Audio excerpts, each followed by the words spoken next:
And furthermore, science is showing how the brain, all by itself, generates the mind. What about cosmologists? What ultimately, I ask them, drives their staggering theories of cosmic origins and multiple universes? What comes before the beginning? Causes the beginning? What is the ground floor of existence? Consciousness, some whisper, is closer to truth.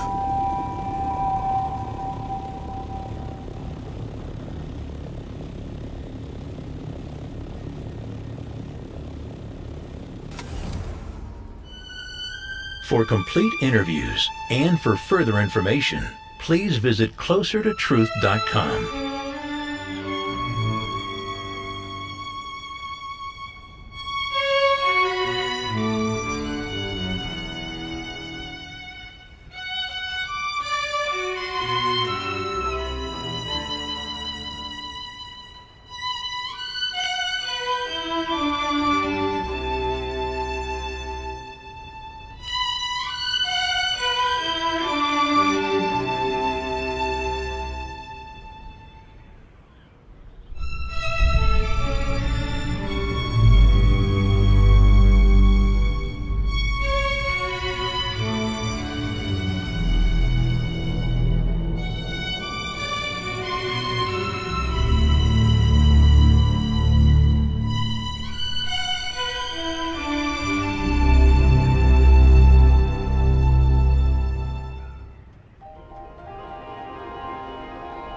The most familiar part of my personal world, my own consciousness, is also the most strange. How has inner experience emerged, radically emerged from cosmic dust? Not just perceiving, but feeling inside. Not just thinking, but awareness inside. Call me obsessed with consciousness. But consciousness, I claim, characterizes our world, and consciousness demands explanation. That's why I keep pounding the problem. That's why I ask, is consciousness only an accident of biology? Or does consciousness have further meaning? I'm Robert Lawrence Kuhn, and Closer to Truth is my journey to find out.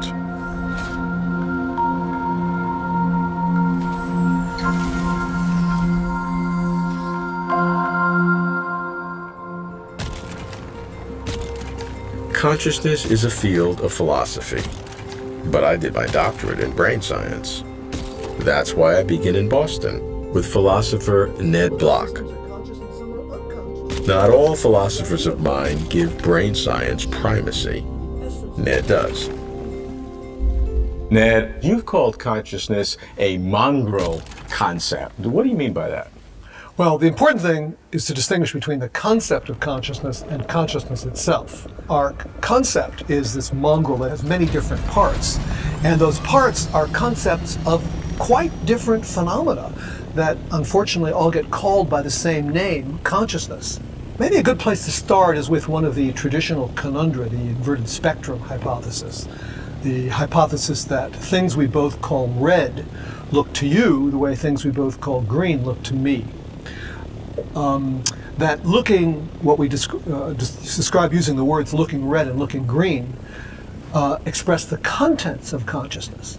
In addition to those contents, there is the awareness of those contents. If you put the contents together with the awareness, you get the essence of consciousness. What we have to do is we have to just clearly distinguish the cognitive aspects of consciousness from the basic biological phenomenal aspects. So, for example, sometimes you will be having a conversation, and you'll notice at some point in the conversation that there's some background noise. But sometimes when you notice it, you also notice that you have been hearing it all along.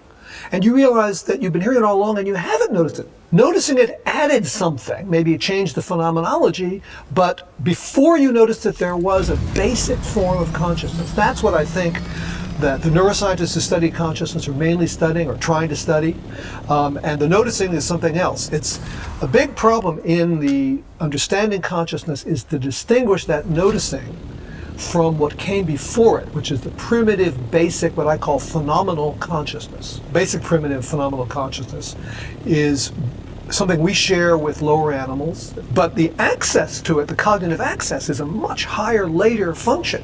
The primitive phenomenal consciousness is really smack in the middle of biology, whereas the more cognitive aspects, like the rest of the cognitive mind, can be understood in a more functional, brain-independent way and studied by computer scientists. And when you say brain-independent, that means that you're interested in the function per se, and it doesn't matter the substrate on which it happens. Exactly. It can be a wet piece of meat in our head, or it can be a whole array of silicon in a computer. Exactly. We have reason to think that those functions can be reproduced in different creatures, and there will be no significant mental difference between what goes on in the different creatures.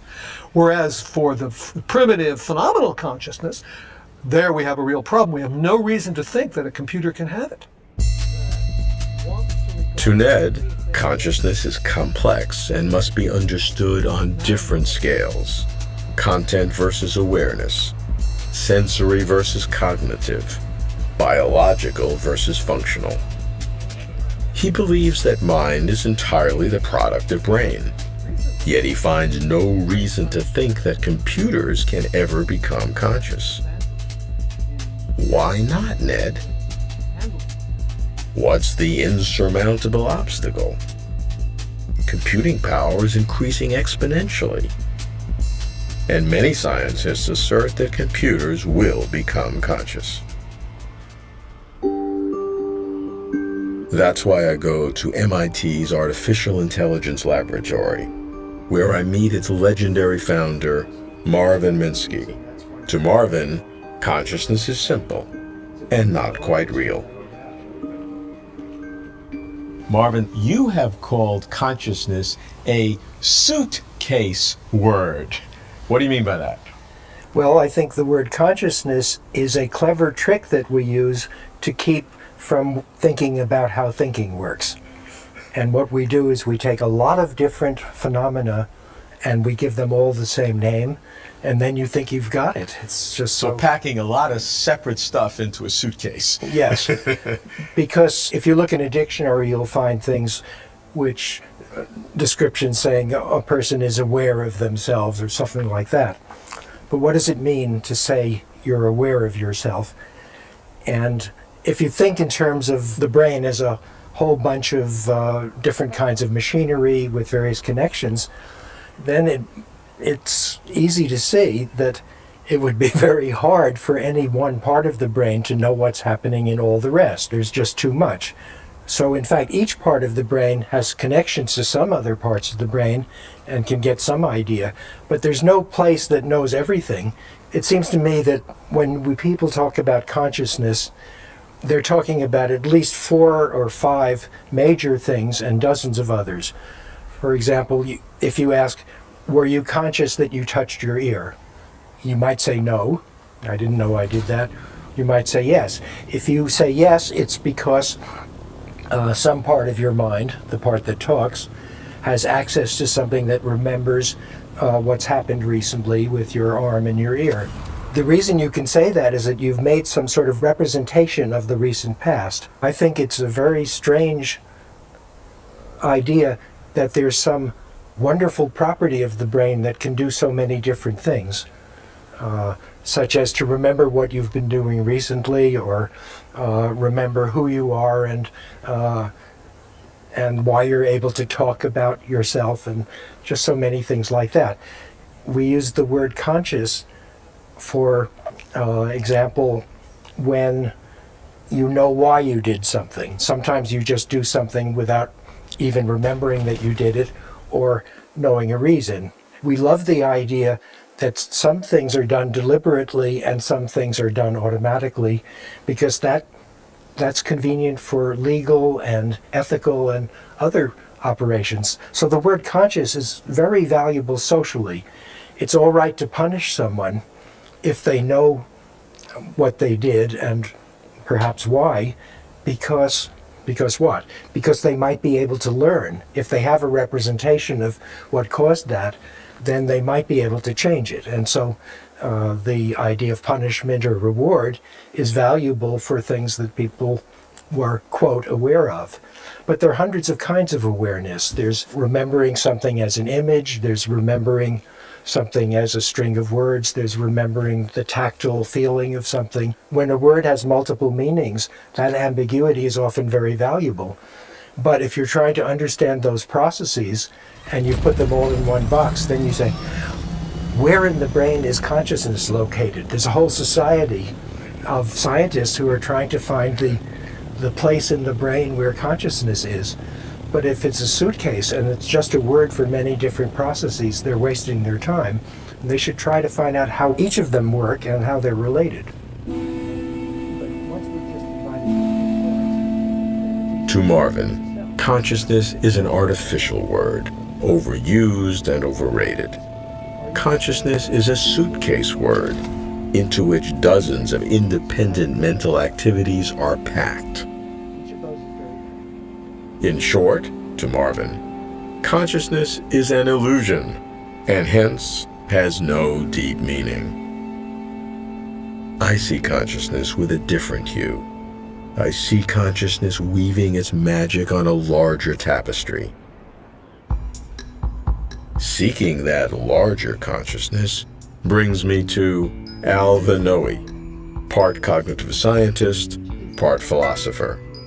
Though Alva evokes nothing non-physical, he finds causes of consciousness outside of the brain. Consciousness outside the brain? How can that be? We think, we feel, the world shows up for us. That's what consciousness is. That's not an illusion. The way scientists have tended to approach consciousness traditionally is by asking, what is it inside of us that thinks, that feels, that experiences, that is conscious? Some people say, well, something inside of us must be conscious, so that thing must be non-physical, immaterial, spiritual, call it soul, call it mind. And that leads to all sorts of puzzles and mysteries. How does something immaterial, something which is not physical, interact with the physical? So other scientists come along, other thinkers come along and say, no, there is a thing inside of us which thinks and feels and judges and is conscious. It is the brain. The problem is that it turns out, after decades and decades of devoted work on this, that we actually have no better idea how the actions of cells in the head give rise to consciousness than we do how consciousness arises out of immaterial spiritual processes. Dualism is the view that the universe divides into two fundamental different kinds of things, the mental and the physical. The science is approaching a non-dualistic view. The brain is the mind. The problem is that they both share the common assumption that we should be looking for mind inside of us. That's, I think, the problematic assumption. We need instead to take seriously the possibility that consciousness isn't something that happens inside us. It's something that we ourselves do with our bodies and interacting with the world around us, exploring the environment. Consciousness doesn't depend only on what's going on inside my head, even if it does depend on what's going on inside my head. We occupy a place in the world, there's all sorts of things going on around us, and consciousness is that activity of keeping tabs, keeping touch, paying attention to, interacting with the world around us. Some would look to hallucinations, mirages, dreams. So doesn't that corroborate the idea that consciousness is something that is inside of us and not real? The fact that we're sometimes mistaken doesn't mean that everything is a mistake. The fact that one can experience a color in a dream doesn't mean that there's no difference between experiencing a color in a dream and out of a dream. One of the things that's interesting about experience is its density, its robustness and detail. I think that the brain probably isn't able, on its own, to generate all that detail. How then do we understand the essence of what consciousness is? And is it something that is just emerging within us in this illusory way that we think is real but is really not? Now at Verizon, we have some big news for your peace of mind for all our customers, existing and new. We're locking in low prices for 3 years guaranteed on my plan and my home. That's future you people. Consciousness isn't just a matter of events triggered inside us by things outside us, because things are triggered inside us all the time by all sorts of things outside of us, and they don't rise to consciousness. So which are the things that we experience and which are the things that don't? A lot of it depends on our context, on our interests, on our understanding, on our knowledge. For instance, I can walk into a room and there's a piece of maybe offensive graffiti on the wall. If it's in a language that's foreign to me, I'll take no offense. I may not even notice it as words. But if it's in a language that I know, boom, I may be shocked. I may actually be affected emotionally by what jumps out at me. So consciousness isn't a matter of having a feeling. It isn't a matter of a momentary occurrence. It's a kind of an ongoing grappling with things, making use of background knowledge such as the meanings of the words, the language in question. Consciousness is no illusion. The illusion comes from thinking that consciousness is this internal, autonomous something which is detached from the rest of our biological involvement with life. To Alva, a brain alone cannot be conscious. What's also needed is intimate interaction with an external world. But wait, mustn't an external world be represented in the brain? Consciousness is being in touch with the world around us, Alva says. But the brain approach, he adds, is not going anywhere. To most brain scientists, those are fighting words. But should scientists and philosophers monopolize this consciousness business? What about artists? Art engages the mind, liberates it, consumes it. How might an artist view consciousness?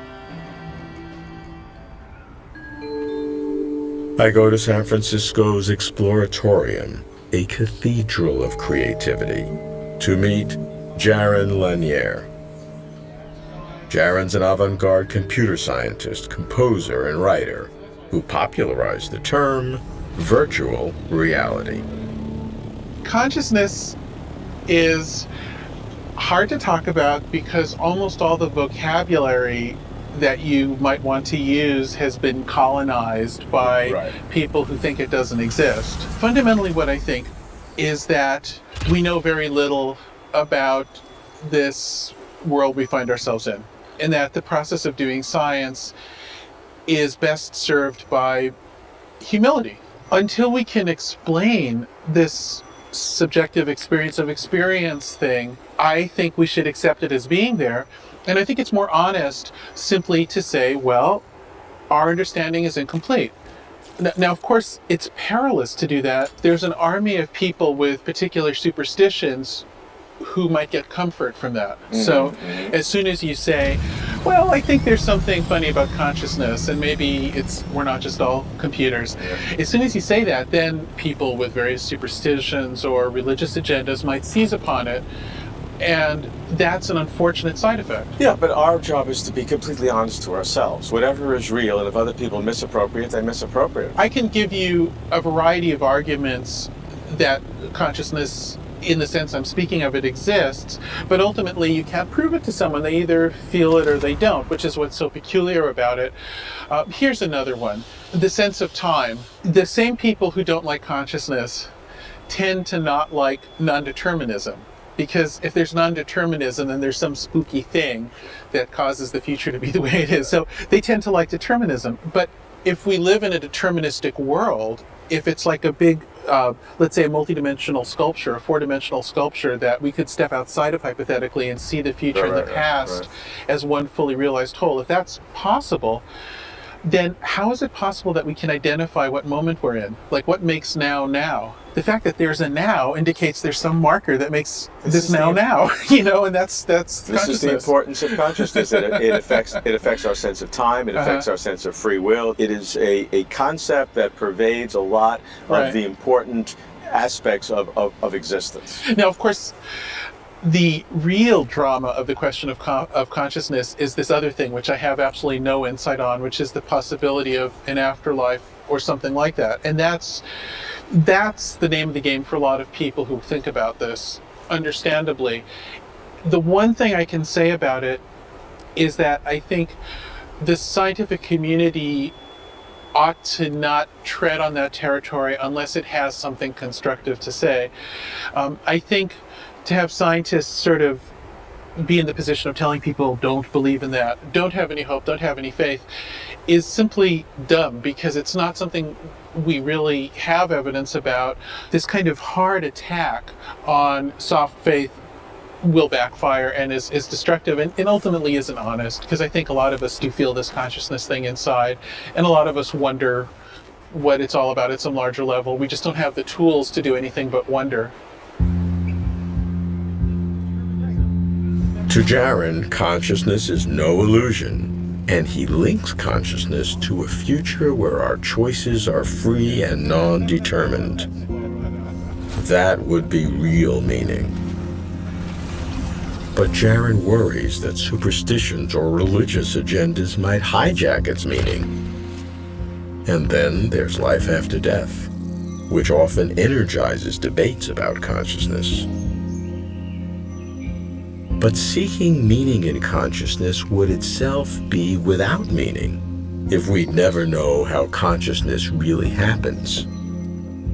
If there is meaning to be found in consciousness, the mechanisms of consciousness should provide clues.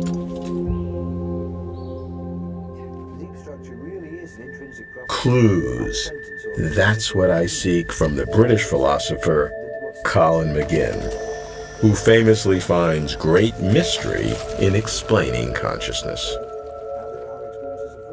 There's always been the question, what's the most basic thing in the universe? Is it the mind, or is it things outside the mind? So idealism is the view that the reality is through and through mental, and what we think of as material things are just configurations of that spiritual, mental realm. And then at the other extreme, there's the idea there's only the material world, and consciousness is just an illusion. There's no such thing as consciousness to begin with.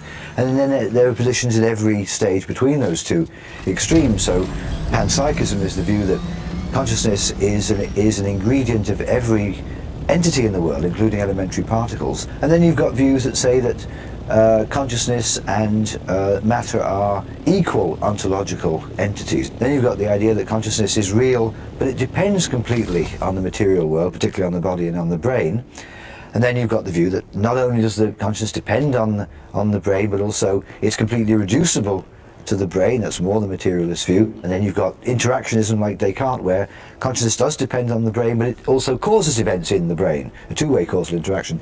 And the great difficulty is that all these positions seems defensible from its own point of view. My view is that consciousness is reducible to something about the brain, which is not itself consciousness, but we don't know what that thing is about the brain that it reduces to. So I hold out the possibility that consciousness is rooted wholly in the material world, the body and the brain, but its basis in that world is something which exceeds our cognitive limit. You talk about a hidden form of consciousness. What's that all about? Well, the idea of the hidden structure of consciousness, as I call it, is there's a surface to consciousness which is apparent to you in introspection, and then far beneath that there's the brain. Between those two levels you've got a structure of consciousness which mediates between the two. So we normally think that everything real about consciousness is presented to us introspectively. I'm questioning that idea and suggesting that consciousness itself, intrinsically to it, possesses an articulation which links it to the brain. And without that kind of articulation, it would be a miracle that the brain and consciousness were connected at all. So now, what progress can we make in understanding that hidden level? Well, that's where I think we don't make very much progress at that hidden level. It's really a point about where the mystery is located. It's located at that hidden level. So there are two possible positions. One position would be the missing properties that we don't know about belong to the brain, and not to consciousness, but they explain consciousness. I think the trouble with that view is there has to be something about consciousness itself which links it to the brain. So I suggest instead the hidden properties are actually hidden properties of consciousness. So that there's more to consciousness than meets the eye. Oh. And those hidden properties, if we knew what they were, and maybe we can't know what they are, they provide the explanatory link between consciousness as we introspect it and the brain as we perceive it. And you're Yeah. saying rather than being some special physical properties of the brain that we Yeah. don't understand, Yeah. maybe it's some properties about consciousness. Well, Yeah. what could even that possibly be like? You're looking at, say, colour. Colour looks very uniform and monotonous when you see a red surface of something. But if you're trying to understand the way colour works, you have to postulate a very detailed fine structure in the surface, don't you? And it involves all of atomic theory and the theory of light and the theory of the spectrum and so on. The underlying reality of a simple red surface is a complex reality, but you need to postulate it, otherwise you can't really explain why a surface is uniformly red. So in the same way, you may have a sensation which is quite simple, a sensation of something sticks a pin in you. It may be that there's a rather complex hidden structure in the sensation itself, the phenomenology of it, which links it to the basis in the neurons. That's the picture. There's a complicated thing, this consciousness. It's very complicated. You've got self-consciousness versus ordinary consciousness. You've got cognitive states, emotional states. There's a great variety there, and there may not be a single thing we can single out as the essence of all of them, something they all have in common. That doesn't mean we're not entitled to classify them all together. Maybe the truth is that we all know what consciousness is immediately anyway. We don't need a definition. Maybe it doesn't have a definition.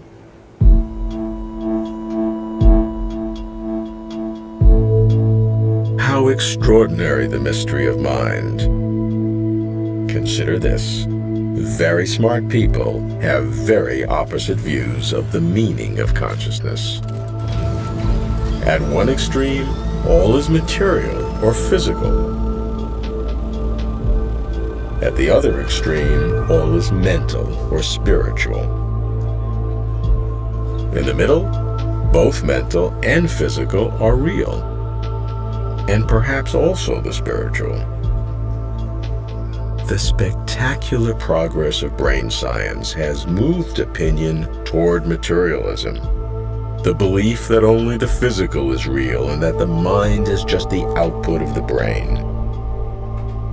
Yet some philosophers assert that it is forever impossible for physical states alone to ever explain inner private awareness.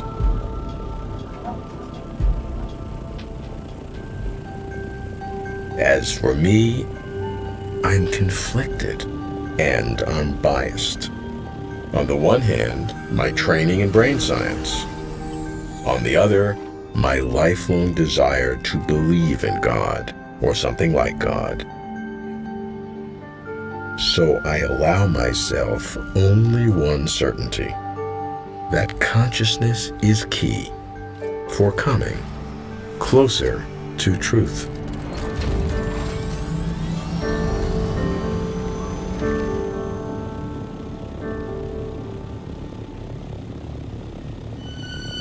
For complete interviews and for further information, please visit closertotruth.com.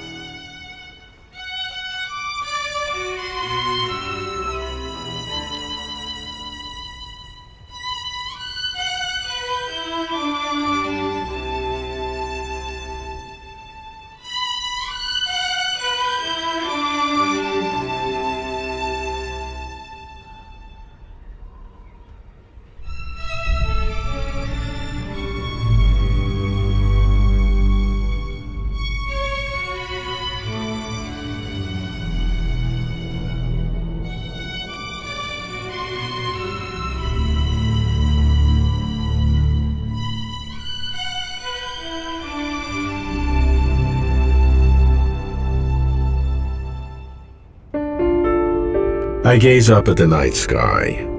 I marvel at the shimmering silence of the cosmic tapestry, just like our ancestors did for eons and ages. But because of cosmology, I see more. I see the deep reality supporting the surface beauty. I know the vast distances to those specks of light. I know the age of the universe, how stars were born and galaxies formed. I know enough to ask the great questions of origins and destinies. Thanks to others, I know a great deal. But here's what I do not know. Does the cosmos provide meaning? Not make-believe, feel-good, fool myself meaning, but profound meaning, fundamental meaning. I'm Robert Lawrence Kuhn, and Closer to Truth is my journey.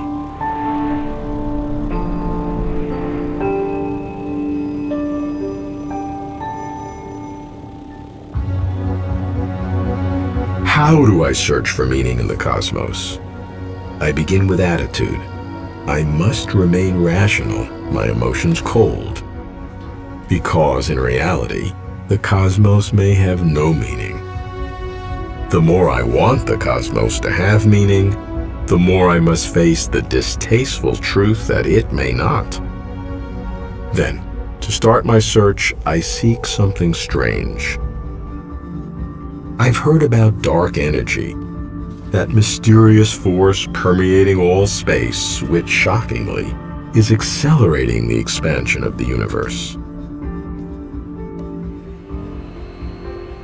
I go to Lawrence Berkeley National Laboratory to meet the leader of this transformational discovery, Saul Perlmutter. Saul, when I look at the remarkable discoveries of cosmology, it fills me with a sense of awe, of wonder. And I always want to know, someone who has spent, 25 years or so with your hands on the data, what do you feel about it? Do you have any sense of reflecting back on its meaning or what it means to you? There's one aspect of working in cosmology which I think it gives you a slightly different feel of your place in the world than you might expect. Humans, I think, get a real kick out of a mystery and a real kick out of a possible way that by just being creative, you can solve that mystery. And to turn it from an abstraction to something concrete, where you can actually go out and make a measurement and see that, wow, in fact, that really seems to be happening. That combination to me is just is a real pleasure. I mean, it's exciting. I say the fact that we have been able to, as we come up with this mystery and this mystery, we've been able to bring them together and realize that, when I explain this one, I've suddenly been able to explain that one too. That's given us some sense of confidence that this isn't just randomly wandering around the room and touching, a little corner here and there. It feels like maybe we are getting more of a big picture because of that. As we learn more and more and more, and we keep realizing, oh, look, there's another surprise, and it really makes us have to reshape our picture, that implies that we're still in the baby steps. We're learning a huge amount, but yet we're still taking those first steps. And I think you'd have to say that cosmology, our picture of the whole universe, is still a very young science in that sense, that we're still reaching surprises. And it's going to be fun to see whether in our lifetime we get to the point that we actually don't have surprises for a whole sequence of measurements, or whether this keeps going. It used to be that people would joke that if you got something right within a factor of 10 in cosmology, you were doing really, really well. And now people use the word precision and cosmology at the same, in the same sentence, and nobody thought that was going to be, happening. It is a tribute, of course, to some extent, to just how much technology has developed. So there's this nice interplay between fundamental science questions and technology questions, where each one, I think, plays a huge role for each other in a way that most people aren't even aware. Still baby steps, still reaching surprises. With all that we know about the cosmos, there is in reality so much more to know. So I suspend my search for meaning, just briefly, to seek origins. If there is meaning in the cosmos, could it be hidden in origins? I go to Oxford to meet a preeminent mathematician who seeks to explain the origins of the universe, Roger Penrose. Why does Roger focus on the initial state of the universe? See, there's a very big puzzle about the initial state of the universe, which is the second law of thermodynamics. The second law of thermodynamics is telling you that things are getting more random, if you like. Well, that doesn't seem so unreasonable. But if you go back in time, this means that it was less and less random, more and more special, the earlier you go back in time.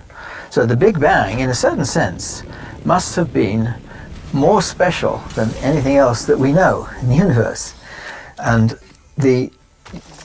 something special about that was in the gravity. Somehow gravity wasn't thermalized with everything else. And that's something which needs to be explained. Now, for a long time, if anybody had asked me what happened before the Big Bang, I would have given the conventional answer, which is the Big Bang was this singular state when all our equations go haywire and time and space, doesn't make any sense. Even the question before doesn't mean anything, you see. There is no before. There is no before. Now, I now have changed my mind. I'm not sure it's fair to say I've changed my mind, but I have another idea which I'm pursuing, which I think has a reasonable chance of being right. And this depends upon how you characterize the initial state of the universe. So what I'm saying is that the gravity was special. Everything else seems to have been as random as it could be. Now, can you characterize that in some geometrical way? You can extend it before to, as long as you're somehow allowed to stretch the universe out. So I think, what's the best way of explaining this? I think there are some nice pictures that Escher has of everything, a universe of angels and devils, and they're all within this circular boundary. And at the edge, you see, that's infinity. And the whole universe is squashed into this disk. Now, if you forget about the size of those angels and devils and just worry about shapes, then you can, doesn't matter how big they are. The little ones at the edge are the same sort of shape as the ones in the middle. But if you are prepared to stretch and squash in a uniform way, okay, that you could stretch that boundary out to infinity, or you could squash it back to this finite boundary. Now, there is a universe. I mean, the universe in this picture stops at the edge, that's infinity. But you could imagine extending it to the other side and preserving this kind of geometry. It's called conformal geometry. That's a mathematical term, which means that, okay, you know about shapes, small shapes, but you don't know about sizes. So small and big count as the same, but different angles count as different. So I want you to imagine the same thing here, that you've got the Big Bang, which is somehow stretched out to be a surface, as though that's a one-time surface, but you could go before it. Now, this mathematical trick is, I'm not saying this is real, I'm just saying it's a mathematical trick. Okay, now that's one side of the picture. And if you like, the physical justification for this is that in the very early universe, the energies of particles were so high that it didn't matter a hoot what their masses were. See, mass is what you use if you want to build a clock. So that means that there's a clock, which is the frequency, is a measure of mass. Now, if you don't have any mass, or if mass becomes irrelevant, you can't build a clock. So in the early universe, the universe didn't know how to keep time. And if you take that seriously, you can imagine going to before it. Now, the other side is, think of the very remote future picture where the universe expands, it exponentially expands, and eventually all the matter in the universe will disappear apart from radiation. In the remote future, there's nothing left which has any mass. If that's the case, somehow the universe doesn't know how to keep time in the remote future. It doesn't know how big it is, you see. So the universe forgets how big it is, in a sense. And it might as well be a small new universe. So the picture, okay, it's crazy. But the point is that it doesn't know the difference between big and small. Because it has no clock. It has no clock. You see, okay, you've got the speed of light, which enables you to transform from time to space. Yes. But since it's got no clocks, it has no way of measuring distance either. So spatial distance becomes irrelevant, temporal distance becomes irrelevant, or time. So the universe forgets how big it is. It forgets how big it is. And so it sort of lost track of that, and it becomes the next Big Bang. The universe forgets how big it is and becomes the next Big Bang? Okay, so I don't understand the math. And I'd be dumbfounded if Roger's wild idea were true. But here's what I do understand. Any explanation of the universe will be dumbfounding. What then with meaning? Explanation and meaning are not the same thing, but they do intersect and perhaps overlap. Believers jump directly to meaning, believing in God or something like God. but this they can do only on faith. I respect faith, but its gift is not mine. To me, explanation should precede meaning.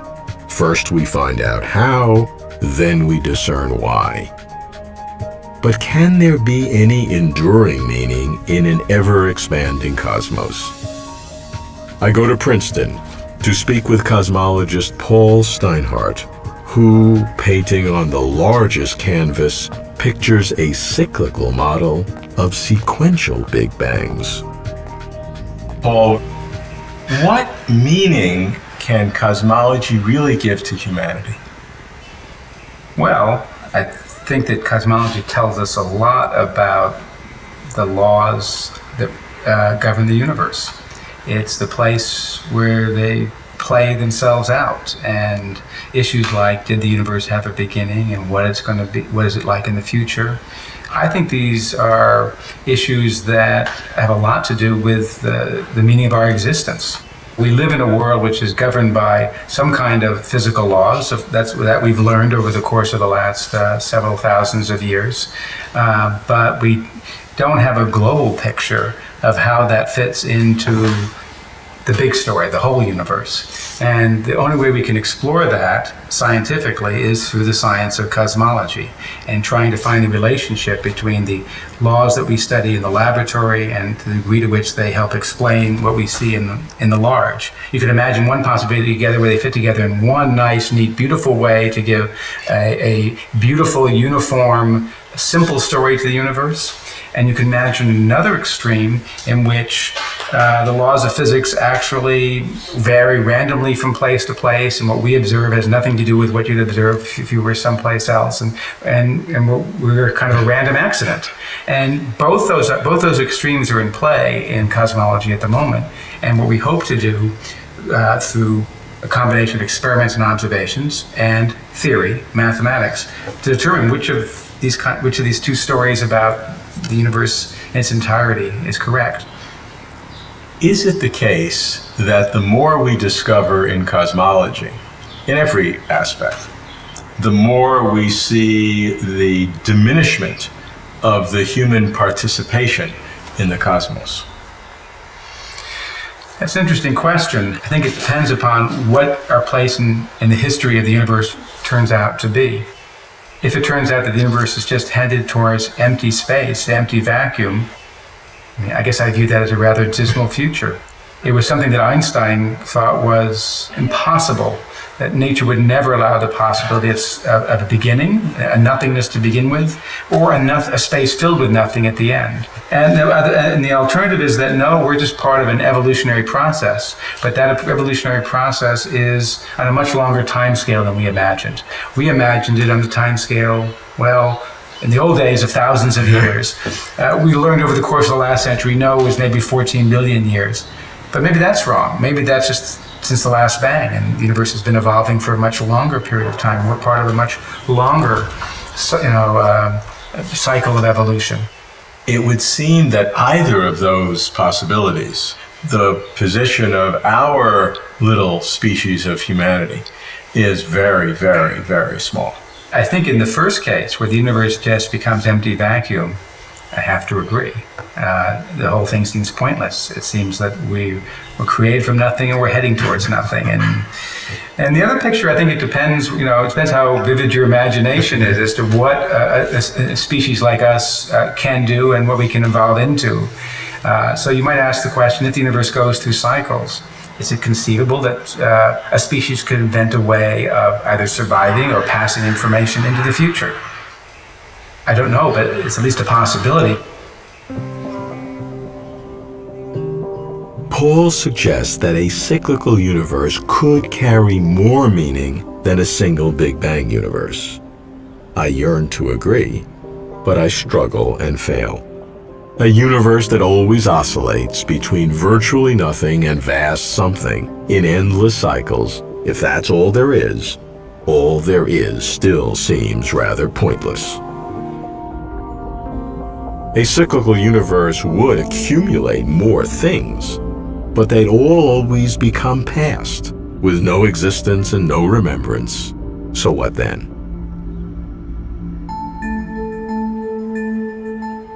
I scurry back to our one universe and seek explanation in order to find meaning. I sense clues in common cause, the unification of very big and very small, and also in method and modes of thinking. If there is a way to find meaning, would science have a monopoly on finding that way? For this, I turn to the UK Astronomer Royal, Sir Martin Rees. The two great pillars of 20th century physics are, on the one hand, the quantum theory of the microworld, and on the other, Einstein's theory of gravity and the cosmos. Now, those two theories haven't been linked together, but it doesn't matter for most of science, because if you're doing atomic physics or chemistry, you don't need to worry about the gravitational force between the individual atoms. It's too small. On the other hand, if you're thinking about planets or stars in their orbits, you don't need to worry about the quantum fuzziness in those orbits because they're so large. So science hasn't been held up by the fact that we don't have this unification of the cosmos and the microworld.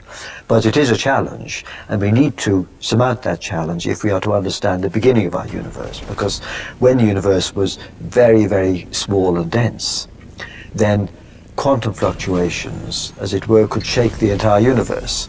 And so to understand what banged and why it banged, we will need to have that theory. So that is one challenge, to unify the very large and the very small. But the other equal challenge is to understand the very complex of which we are part. And some have assumed that when you've unified the very big and the very small, you've solved the theory of everything and you can explain the cosmos. But even if you do that, you still have to deal with all the complexity in the middle.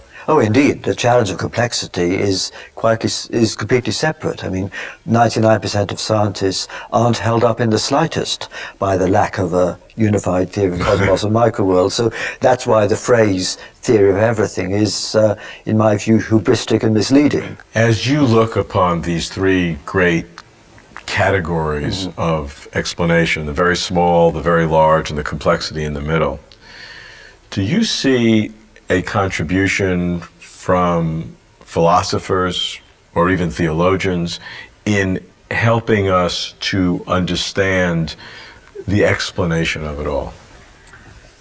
I think philosophers can clarify some of the concepts, but I think it's very important that we should be prepared to accept uncertainty. One of the reasons why I'm very skeptical of any dogmatic religion is that if science teaches me anything, it teaches me that even a single atom is fairly hard for most of us to understand. And that makes me very skeptical of anyone who claims to have more than a very incomplete or metaphorical understanding of any deep aspect of reality. And so I'm very skeptical of people who claim to have easy answers that come from non-scientific methods. I think we have to share the mystery and wonder of the universe with people who think of the universe in a non-scientific way, but I don't believe that non-scientific modes of thought can actually add to our understanding.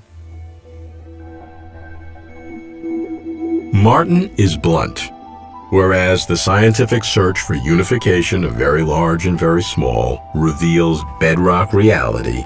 Non-scientific thinking cannot help at all. Philosophers and theologians, stand yourselves down. I'd not like that.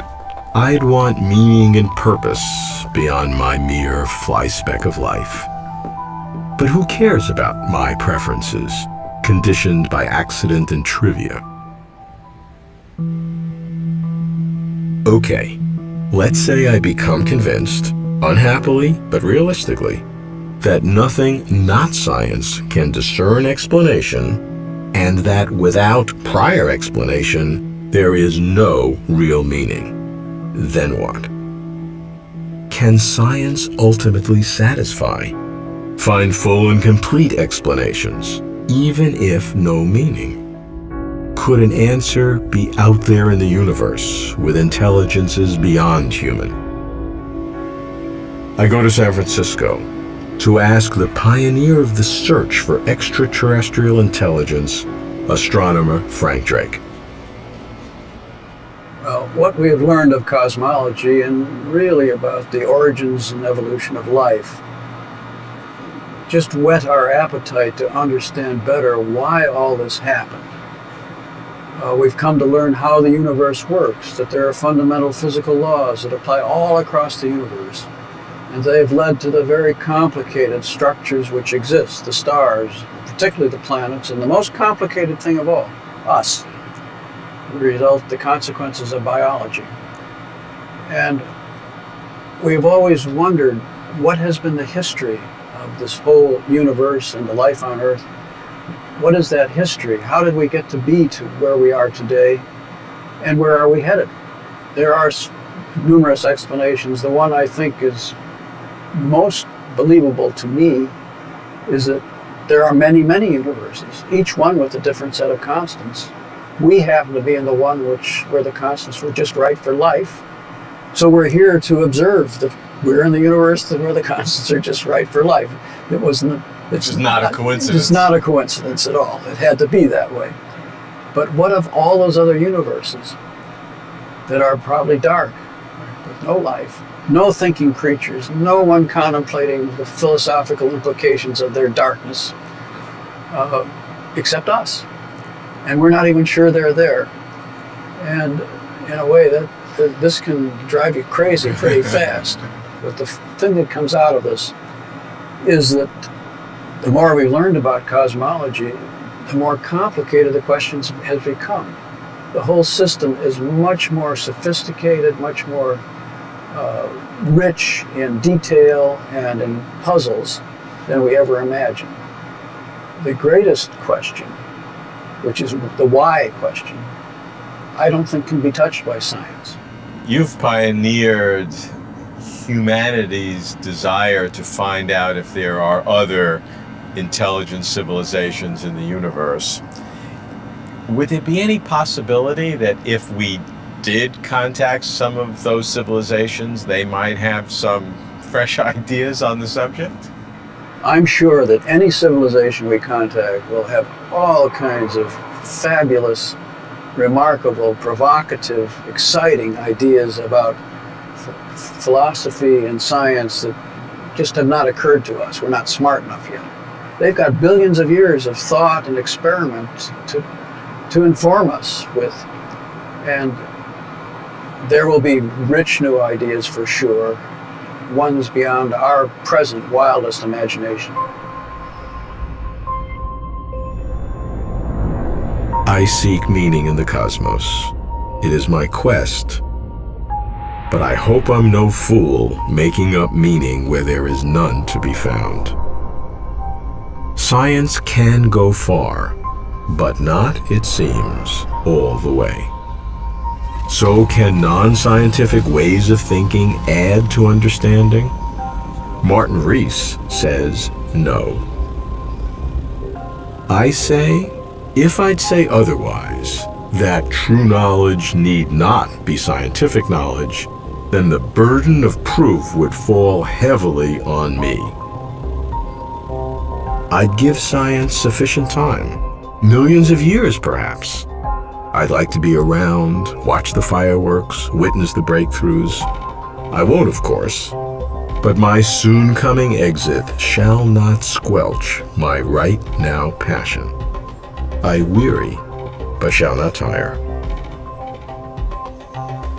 I return to the distinction between explanation and meaning. Science rightly monopolizes explanation. But must meaning always follow explanation? I've wavered, and here I'm caught in a quandary. I do not have confidence that explanation of the cosmos can lead to meaning of the cosmos. And I cannot get myself to accept meaning without explanation. So my options are limited. Either the cosmos has no meaning, or something is missing, getting closer to truth.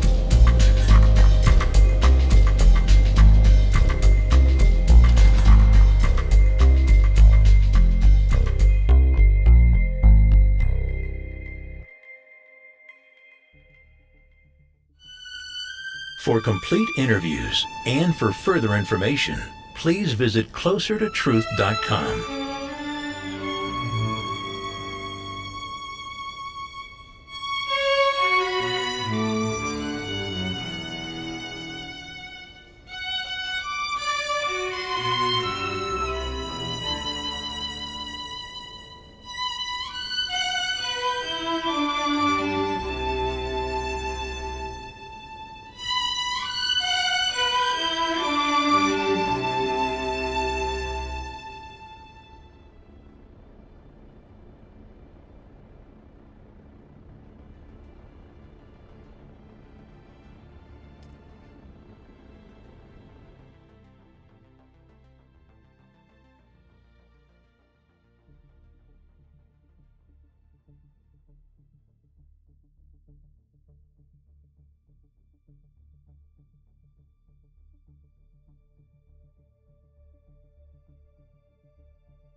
Target found!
That the universe is expanding is one of humanity's monumental discoveries. Starting from something infinitesimally small, the universe has become something majestically large. How could this happen? What could this mean? Toing and froing in our daily lives, most people never think about the expanding universe. I think about it all the time. Why? I'm Robert Lawrence Kuhn, and Closer to Truth explains why.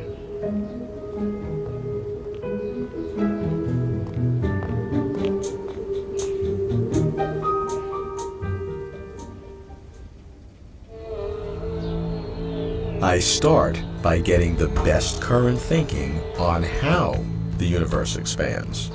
And that means going to MIT to see Alan Guth, whose theory of cosmic inflation revolutionized cosmology.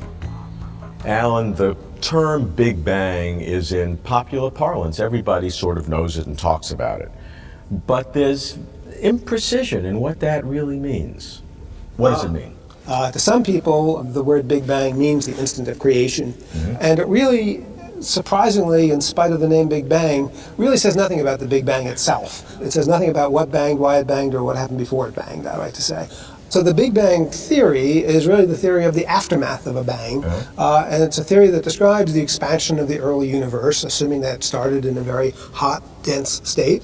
It assumes that all the particles are already present and that have already been set into motion. And the theory then describes how the universe expands, cools, describes how the early chemical elements formed, how eventually the stars formed. There's a lot in the theory, but it does not describe the bang itself.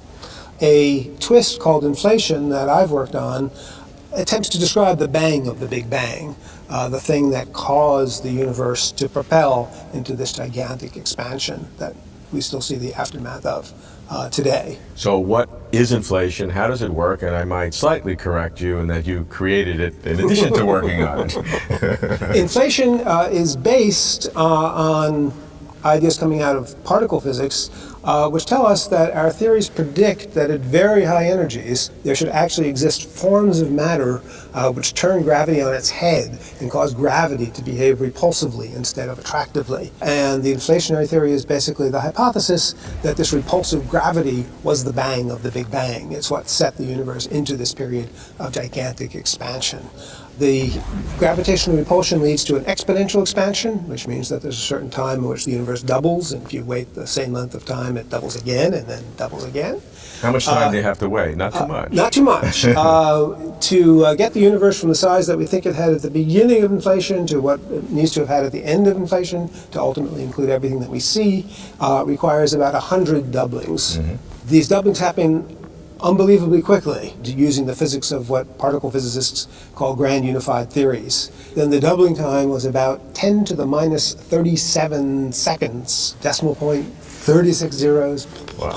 one at the very end. Unbelievably short length of time. So if you have 100 of these, it takes 10 to the minus 35. That's absolutely right. 100 of them makes 10 to the minus 35 seconds. So in this Still period an of time, unbelievably short length of the time. whole universe as we know it was created.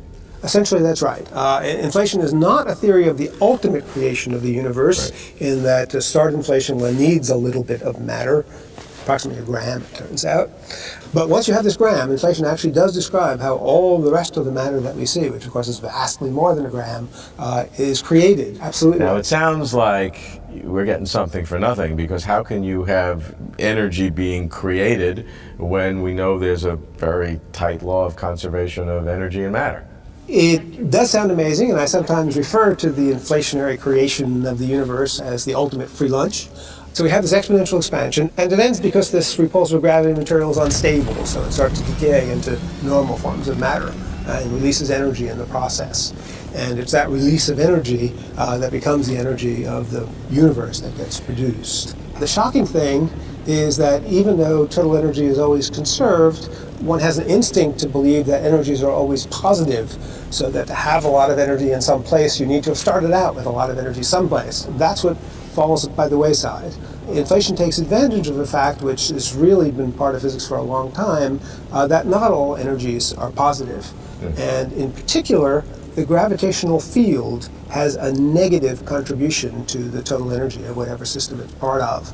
So as inflation goes on, more and more positive energy goes into the creation of matter of various kinds, but at the same time, more and more negative energy is created in the form of this gravitational field that just fills the ever-expanding region of space, and they balance. So the total energy remains what it was when you started, which was very, very close to zero. And shockingly, it really is consistent when we look at it in our observed universe, that the total energy in stars and galaxies and vast amounts of matter that we see throughout the observed universe is canceled by the negative contribution of the gravitational field that fills the universe. So the total energy of our universe is consistent with being zero. Now, all of this matter then is created at the end of inflation. That's right. It's created in the form of this repulsive gravity material as inflation goes on, and but it becomes normal matter at the end of inflation. Okay.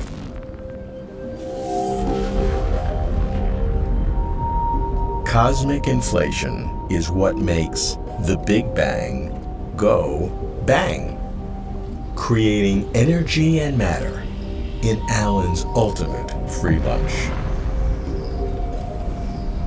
1 gram of this very special matter generates the entire universe. I do understand inflation, but still I have trouble believing it. It's so incredible. That's the word. Now, digging deeper into how the expansion works, I head off to Princeton to ask Paul Steinhardt, a leading cosmologist who helped develop inflation theory. How does the nature of space affect the expansion? Paul, one of the great achievements of human understanding was the discovery that our universe is expanding. Right. And it is such an awe-inspiring concept when we really understand what that means. But how do we get into that question? Up until Einstein's work in the earlier part of this 20th century, the idea was that space is something that we move through, but is itself static, inert. So we can talk about our position in it, how fast we move through it, but the space itself doesn't respond to anything else that's happening. It's a separate entity. After Einstein invented his special theory of relativity, which described the way space and time change according to different observers, he discovered that if that theory is right, he had to revise the theory of gravity. And his revised theory of gravity says that space is not something which is inert. Space is something which is elastic. It can stretch, it can warp, it can wiggle, and then that opens up a possibility that it's not just fixed, but it's actually changing its shape and curvature and warps with time. And Einstein's theory allowed that as well. So you immediately ran into even a more elementary problem, which is if the universe is expanding going forward in time, what's going to happen going backwards in time? It will have contracted. And eventually it will have contracted to a point where everything we see, all the matter and radiation in space, will have contracted to a point. That means the temperature and density would have become infinite, and space would have, in some sense, disappeared according to Einstein's theory. This is what we call the Big Bang, or the cosmic singularity. And so it immediately introduced a very uncomfortable idea that space and time have a beginning, which is something I know Einstein wasn't very happy with, and many people aren't happy with. And then it led to a second problem, which is, okay, if we imagine it has a beginning, and this is some violent quantum event, then what comes out of this event should be something turbulent. It should be very non-uniform. It should be hotter in one direction than another. But the universe doesn't look that way at all. The universe looks remarkably uniform, and space seems hardly warped at all. So the moment we had the idea of a beginning, turns out we had to invent a new idea to explain the smoothness that would emerge right after the beginning. So this has forced us logically into, well, the only solution we know if the universe has a beginning is to have a period that we call inflation. The way the inflationary theory developed historically is that Alan Guth at MIT, first of all, had the idea that if you had this kind of self-repulsive energy, it could cause the universe to smooth itself out. But once it began this process of inflation, he didn't have any mechanism to stop it. So the universe just had this runaway inflation forever. The way I got into the game was seeing I could improve this idea and finding a way to make this self-repulsive energy to decay. So we, in fact, along with a student, Andy Albrecht, we in fact found a mechanism that would permit it to decay. And so the universe could then be smooth and then end inflation. You know, most cosmologists would be saying, yes, and the wonderful agreement between observation and theory really gives me complete confidence that the inflationary theory is right. I'm one of the rare exceptions who's been questioning that claim lately by thinking about alternative ways of creating the same effect. But it's certainly extremely impressive. That inflation solves cosmology problems is remarkable. But getting this self-repulsive energy to decay, end inflation, and begin the universe as we know it, that was Paul's contribution. But a huge surprise was lying wait. The expansion of the universe is accelerating, not slowing down, as everyone expected. Cosmologists were dumbfounded. I must go to Lawrence Berkeley National Laboratory to speak with the astrophysicist who discovered the surprise, Saul Perlmutter, who leads the Supernova Cosmology Project. Saul, what is it about the expansion of the universe that's so compelling?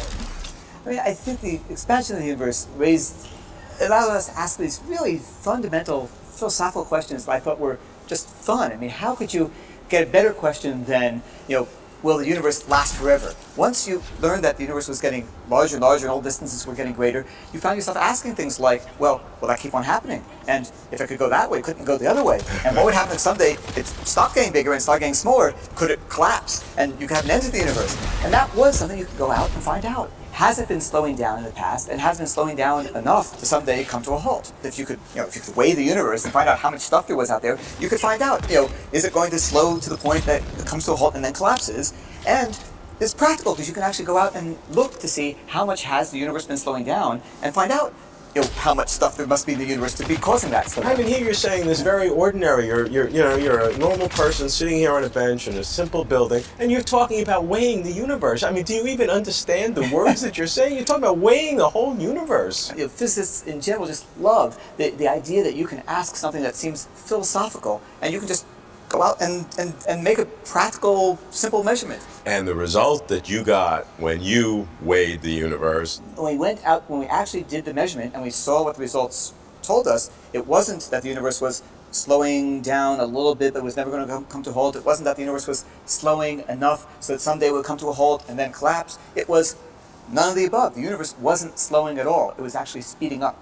And that was really a shock. Which seemed to contradict the simple physics that if you have stuff in the universe, gravity will slow everything down. That's right. I suppose you were seeing tossing an apple in the air and catching it and tossing it in the air and seeing gravity pull it back down again, and you tossed it and just blasted it off. It had a little bit of that feel to it that it didn't fit. With what we thought we were dealing with. So if you had used the current rate of expansion that we see today, and you had guessed what it was back in the past, you obviously got the answer wrong. It must have been slower in the past in the expansion than it is today, and that's an acceleration.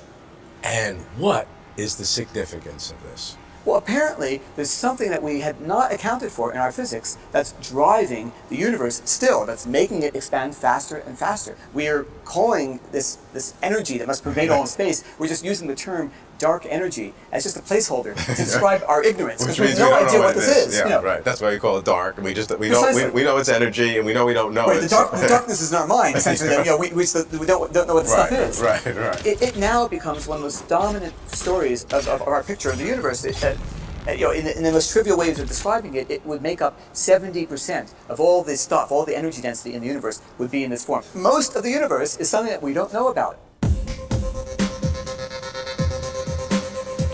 Because of gravity, with all the matter in the universe, its rate of expansion was supposed to be slowing down.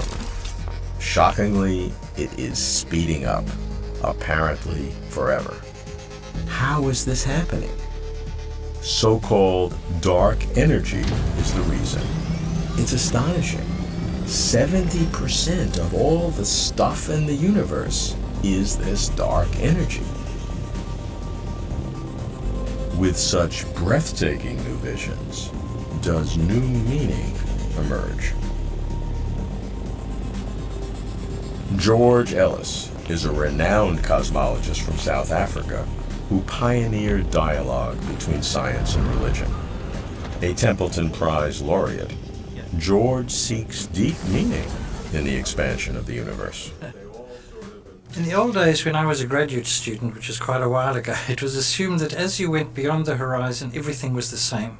This was formalized in what was called the cosmological principle, the idea that the universe is completely homogeneous and isotropic, and this continued as far as one could imagine. In fact, people would say it carried on to infinity.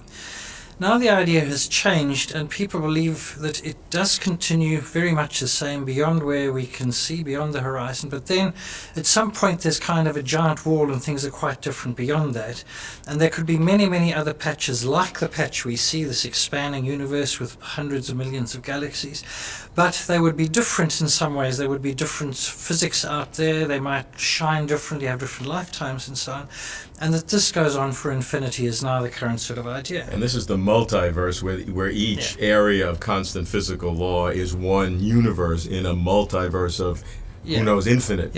I prefer to call it an expanding universe domain, but people talk them about as universes. In fact, as a cosmologist, to me, the universe is everything that exists. Okay, good. The problem is we can't see those other domains, so we can't prove anything about them. Now, there is one option, which is actually a rather nice option. Maybe this picture is wrong. Maybe we are seeing the same patch of space-time over and over again. Now, Einstein's theory allows this to happen because space-time is not only is curved, it can have a different connectivity structure. So maybe we carry out that way for a couple of 100 million light years and then suddenly we return from that side, just like Pac-Man did in those computer games. In that case, there would be actually many few galaxies than we appear to see. We would be seeing many images, maybe hundreds of images of the same galaxy. This is what I call a small universe. And to me, this is philosophically very attractive in that it could be the case. It probably isn't, but nevertheless, that's a possibility. Why would that be attractive to you? Many reasons. It's because the philosophical relation of humanity to the universe is completely different. In that case, we have seen everything in the universe. There's nothing unknown out there. In fact, we've seen it many different times. So for instance, our own galaxy we would see in different directions in the sky at different times of its history. In the standard picture, as we age, which physically, as a cosmologist, we think is moving up our word line in space-time, we're seeing new bits of the universe which we've never seen before. Something totally unexpected could happen. Maybe there could be a huge wall suddenly come into view emitting gravitational waves. They could be so strong they would destroy the Earth. Okay, that cannot happen in the case of the small universe because we've seen everything there is. There are no surprises out there ever waiting for us because we've seen all there is. Don't you like surprises? Not that one. Not that one. So it's just like on this Earth, in the old days when Columbus and so on said, we'd only seen a bit of the Earth, but then we saw the whole of the surface of the Earth. Now, you can still examine in more detail what lies on the surface of the Earth, but basically we've seen all the surface of the Earth. And that would be the case in a small universe. Some would say that one of the underlying motivations for postulating the multiverse, many different universes, is dealing with the fine-tuning problem that we find in ours. Absolutely. That unless you have a multi-universe, the only other alternative is some sort of a theological answer. I am, as I think is known, of a theistic inclination, but the reason for that is not because of the multiverse and so on. It is partly because of the fine-tuning, because, as you've said, one of the options here is a theistic one. The whole thing was intended to be that way. But because I think if you want to understand the deep nature of the universe, as well as taking into account astronomical observations, you must take other data, and the other data you must take into account is the data of everyday life. The fact that we exist is something that must be taken into account, but also the kinds of experiences we have. And those experiences include things like apprehensions of beauty, apprehensions of a moral order, and this kind of thing. And I think if you want to argue about the metaphysics of the universe, that is experience which is also relevant in understanding the metaphysics of the universe as well as the astronomical data. George is an increasing rarity, a first-rate scientist who sees marks of theism in the furniture of the heavens. But are there other kinds of meanings?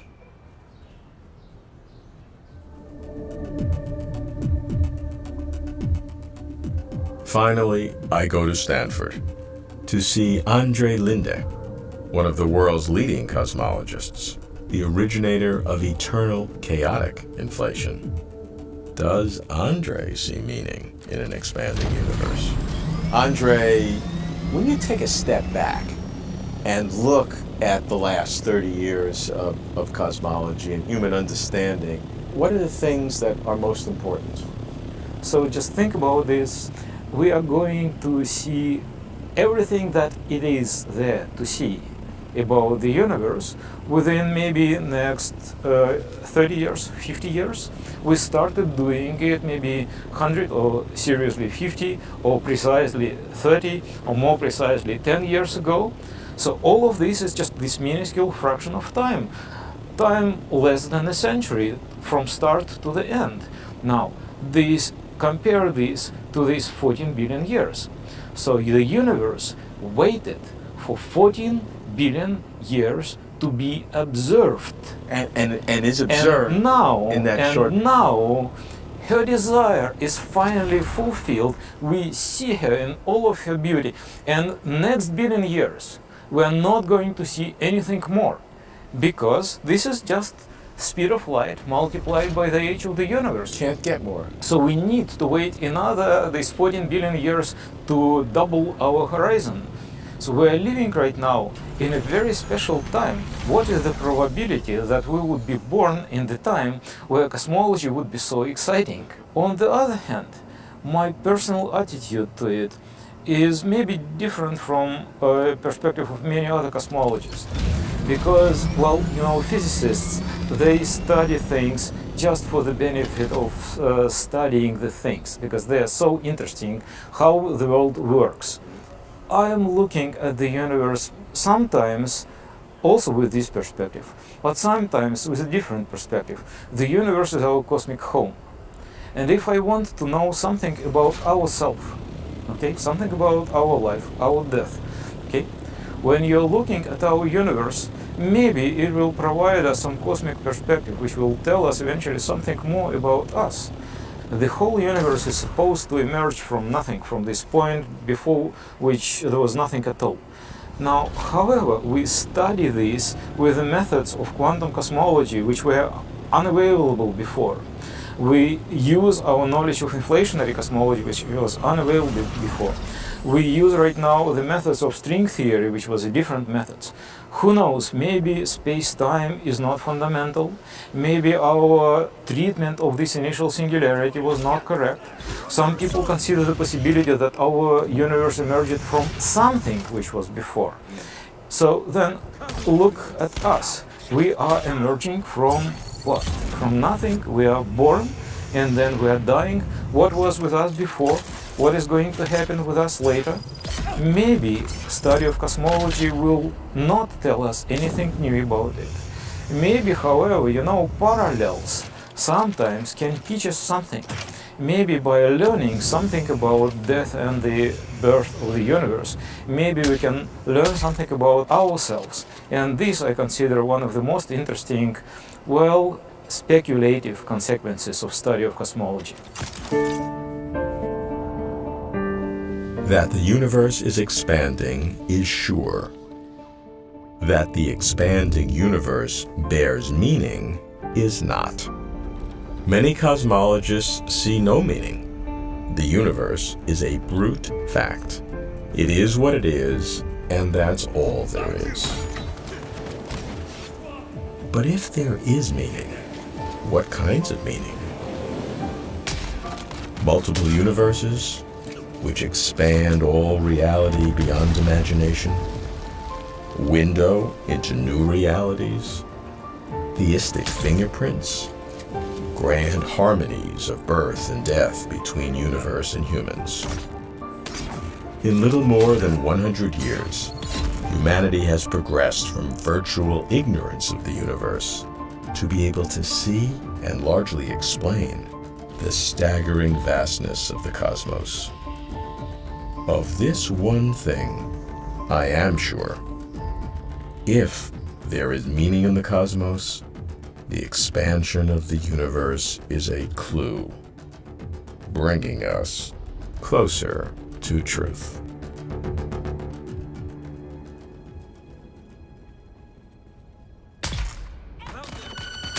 For complete interviews and for further information, please visit closertotruth.com.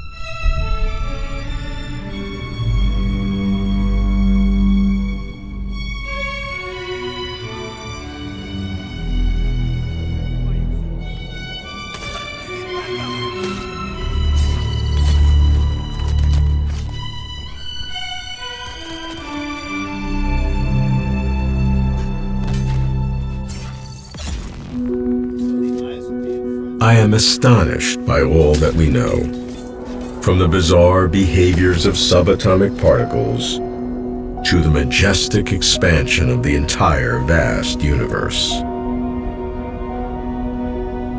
I marvel that we really understand how the world works. But I chill, because much of what we today think fundamental, 150 years ago, we did not know at all. Is ours that special time in human history when all shall be known? Will we complete the puzzle of the cosmos? Or are there revolutionary discoveries yet to be made? Not refinements of current theories, but radical revelations and shocking secrets.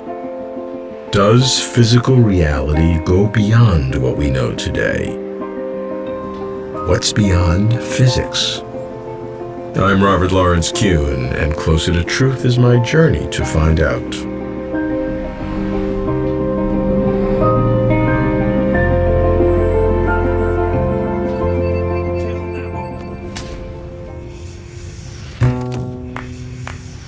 I seek first-class scientists unafraid to tackle big questions. I go to Iceland, to a gathering of the Foundational Questions Institute. I begin with the director of the Origins Initiative at Arizona State University, Lawrence Krauss. As for big questions, Lawrence hits, how did the universe begin, and how did life arise? Lawrence, quantum mechanics, general relativity, these are the great breakthroughs of the 20th century that have so changed our perceptions of what reality is. Sure, absolutely. Is it possible that there may be other things out there as significantly different now as quantum mechanics and relativity was once? Fair statement is that the 20th century spoiled physicists. I mean, there was a time when in almost every single way our worldview changed. Right. Not just with quantum mechanics and general relativity, but we know there are at least 4 forces in nature. A century ago, we knew of 2 of them at best. Right. We didn't even know how to understand one of them with quantum mechanics. The progress has been tremendous. But at the same time, I can't help but think that there's much more we don't know about the universe than we do know. Every time we've looked out at the universe with machines, we've been surprised. And one great example is the discovery of dark energy. Right. here is something that you could have asked any physicist a little more than a decade ago. We would have all been certain of what the energy of empty space was. It was zero. It's not zero. And it flies in the face of understanding. It also is going to completely change our picture of the future. For me, the most exciting developments that I expect is happening right now is the merging of physics and biology. In order to understand how biological systems work and how we exist, we are probably going to have to understand new physical principles, that the physics of biological systems may be different than the physics of tables or the physics of the universe. So I think we're going to find that the forefront of physics is going to move not just to these extremes of scale where I expect there will be surprises, but as we understand the phenomena that are central to our very existence, we may understand that we're going to have to treat science in a different way. It may still address a question that you might think of as fundamental, which we don't know the answer to, which is life a cosmic imperative? Or just a phenomenal accident? Are the laws of physics set up? It may be that to understand whether life is a cosmic imperative, we have to understand physics in a new way. You would not be surprised by surprise. I'd be surprised if there weren't surprises, put it that way. But it has to stop someplace. Now, some have, Why? I've heard people say that. That doesn't make sense. Why? It doesn't make sense that you'll have an infinite progress, a Zeno's paradox of constantly more and more fundamental things. Well, you know, what we've learned that sounds like a myth. Well, no, what we've learned is what's fundamental changes. Okay? So that when we ask fundamental questions, whenever we come up with answers, what we find are more fundamental questions. It may be that the laws end and we have a theory of everything. In a sense, a theory that explains the origin of the universe and why the laws of nature seem to be the way they are. I see no evidence that's the case, but the questions, we don't even know now what the right questions are. Does the universe exist in many different states at the same time? If you'd asked that question a century ago, you would have been put in a lunatic asylum. I suspect what questions we think are profoundly interesting will continue to evolve, and I certainly hope it doesn't end. Lawrence is sure there is more to reality than what we know today. Fine, I'm with him. But he says there could be no bottom. More fundamental theories could go on forever. A never-ending series of deeper and deeper laws, like a Russian nesting doll, one placed inside the other.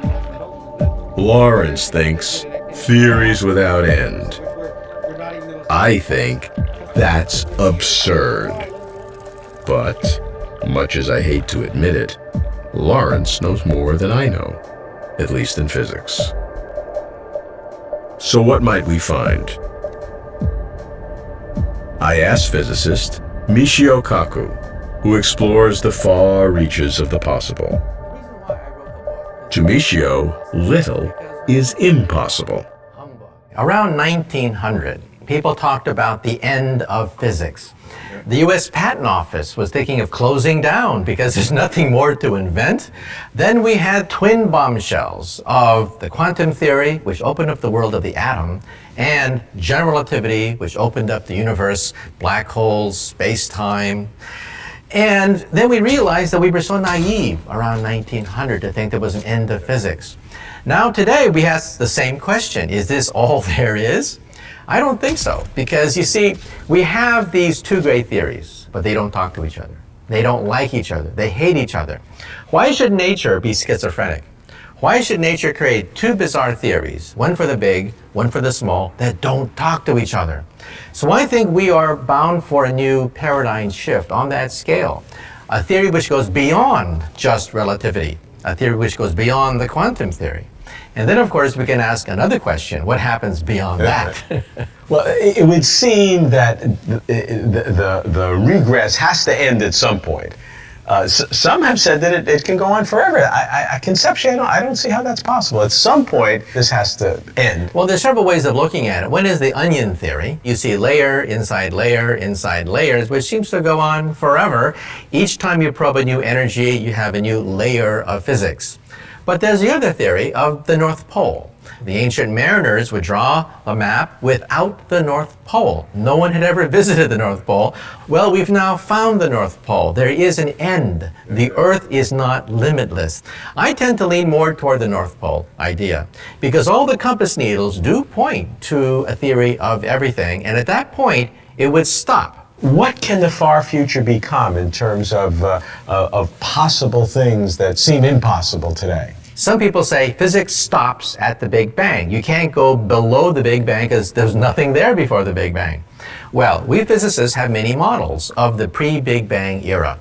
A new generation of machines are coming online which may answer these fabled questions of what happened before Genesis.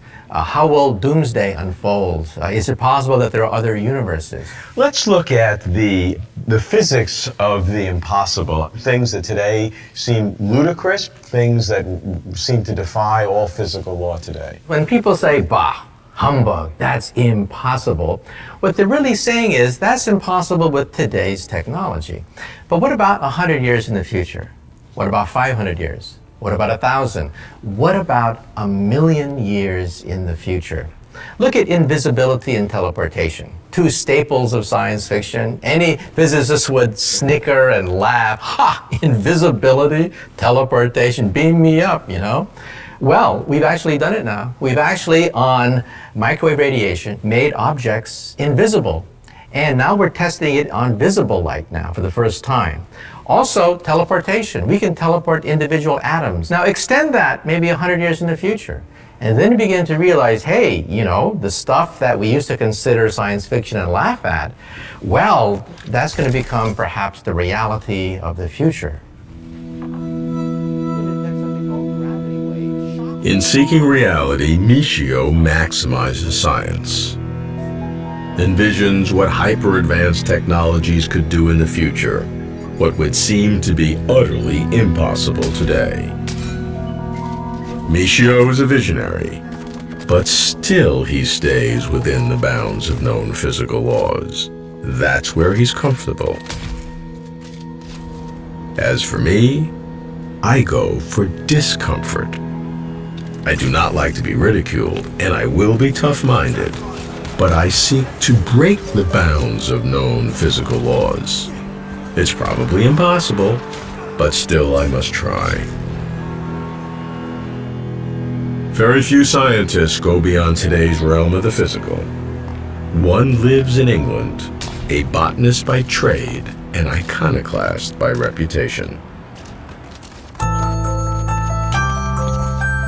I go to Oxford, to the Pitt Rivers Museum, to meet this off-the-edge scientist, Rupert Sheldrake.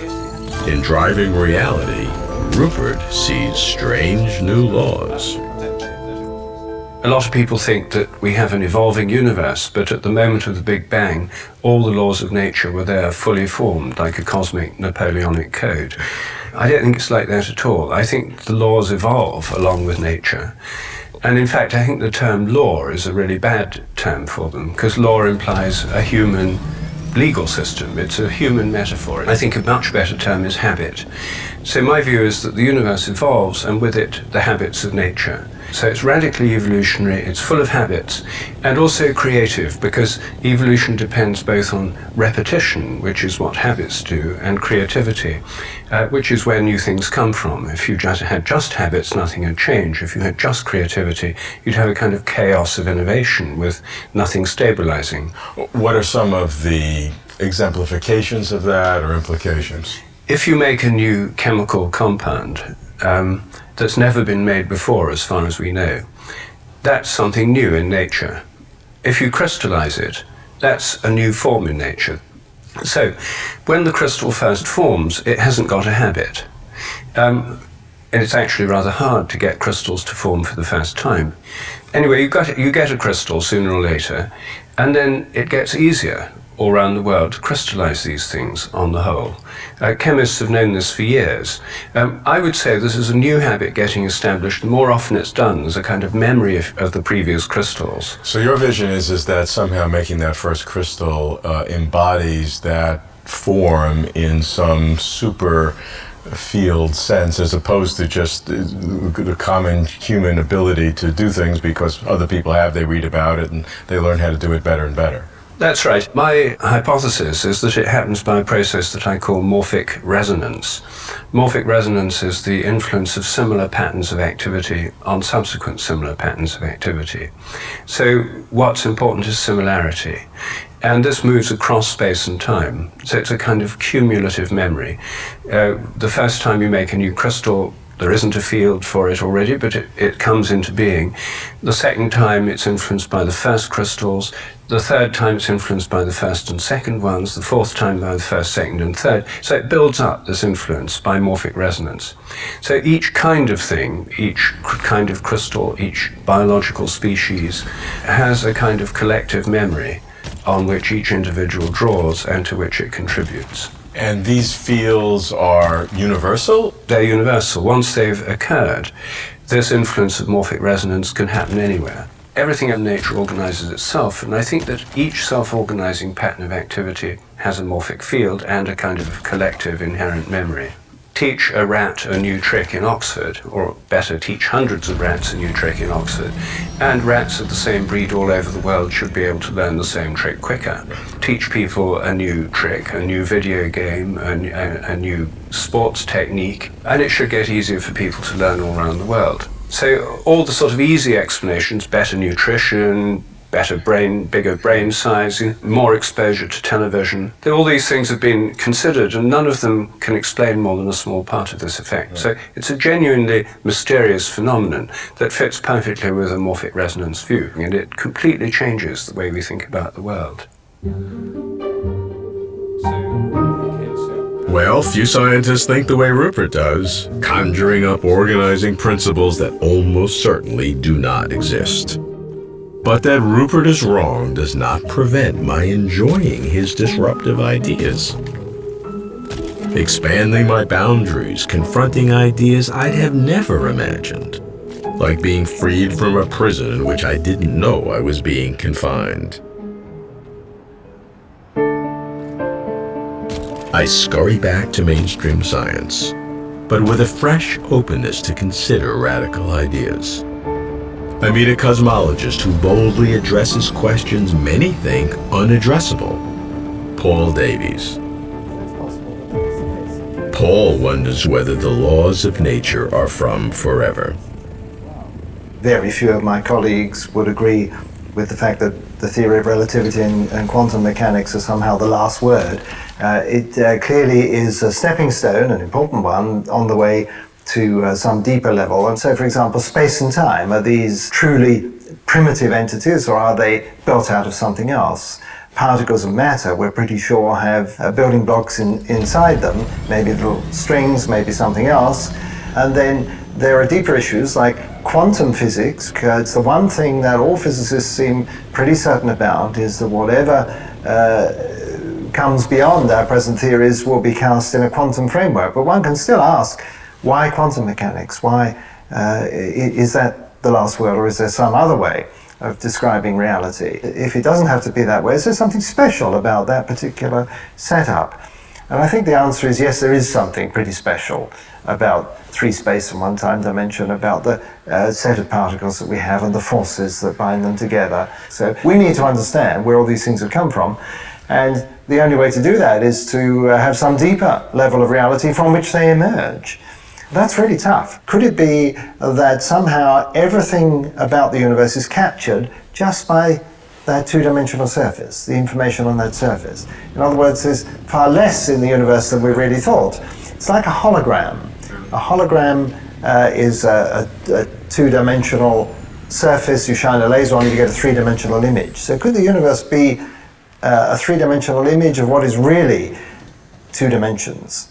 The physics on two dimensions. And if we combine that holographic principle with some other principles, maybe we'll have a totally different view of physics. So what we have now is an image of the universe where instead of regarding matter as the primary stuff of the universe and information as being a sort of secondary or derived concept, we're thinking that maybe the information is the primary content of the universe, and that matter is the derived thing. If we think of the universe now as a gigantic information processing system, then the laws play the role of software and the universe plays the role of hardware.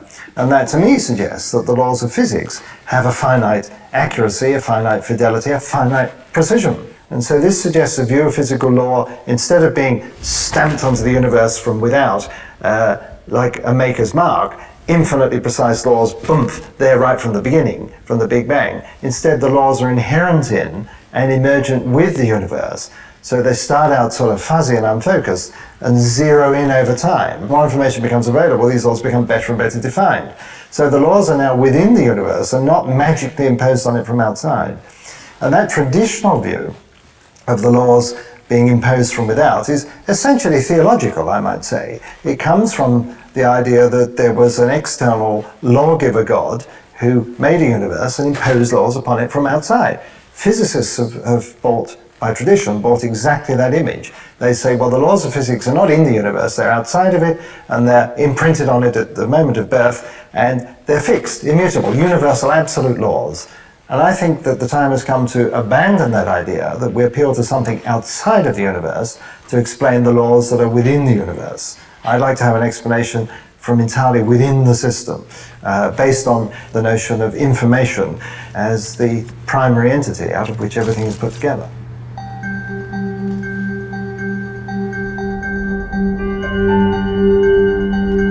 To Paul, the reason for the laws of the universe must be contained within the universe, not imposed from without, not by a creator God, not by almighty physics.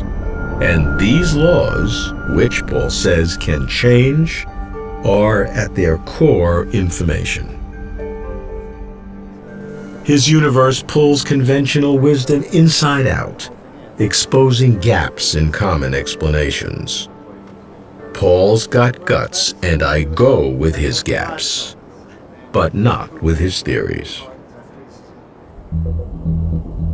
If all reasons are to be sufficiently subsumed within the universe, something about the universe must be self-existing. But what could even count as a candidate? What about consciousness? Some scientists assert that beyond the physical sits consciousness. That the bedrock of reality is a kind of mind, but not necessarily a kind of God. I ask David Chalmers, an Australian philosopher of mind, who returned respectability to the ancient idea that mind is more than brain. David speculates that what's fundamental in the cosmos may be consciousness. Consciousness is a natural phenomenon. I'm conscious, you're conscious. It's a fundamental fact of our existence. So I think our scientific theories ought to acknowledge it. One of the basic mysteries of consciousness and science is, how does consciousness fit in to the natural order, if indeed it's a natural phenomenon? You could think of quantum mechanics here as offering a really interesting hypothesis, which is here is the role of consciousness in the physical world. It collapses the wave function, makes the indefinite definite. So you are, in a sense, adding consciousness to the physical world, or maybe the better term that you use is the natural world, because you don't need any non-natural persons like gods or angels or beings to make this work. No gods here, no spirits, no spooks, just consciousness, a natural phenomenon. Maybe someone thinks our best science says all that's real is physical, but now it looks like our best science has to bring in consciousness for at least potentially two reasons. One, to accommodate the very fact of our consciousness. We're more sure of it than of anything in our existence. And two, maybe, to help explain quantum mechanics. If so, that gives us two converging reasons to believe in a fundamental natural consciousness. I'm still slightly troubled by the difference, if there is one, between naturalism and physical world. Are they synonymous? Physicalism is the view that all there is atoms in the void, so to speak. There's space and time and particles with mass and charge and maybe a wave function over them. And naturalism, on the other hand, is a broader thesis. The world is ultimately simple. Complexity is generated by simple entities obeying simple laws. And what this case shows us is those two things can come apart. Maybe we have reasons to go beyond the physical, to go beyond atoms in the void, to include consciousness. So that's something else. But the world is still ultimately natural, still invokes simple entities, fundamental properties, obeying fundamental scientific laws. It's just that those laws have been expanded now to include consciousness. So I would call this naturalism, but not physicalism. Well, I'm just basically taking the good scientist's attitude here. I was brought up a materialist, saying believe only in what you have reasons to believe. Don't multiply entities without needing to. But consciousness, you had to bring it in. You need Absolutely. to multiply something to go from the physical world to the broader natural world. So let's bring in a new property. You might say this is an expanded physical world, or you could say it's a physical and mental world. I don't care. What matters to me is that it's a natural world with expanded natural properties. Yes, the universe contains more than we might have thought originally that it contains, but it's still an ultimately natural world, scientifically investigatable and governed by natural laws.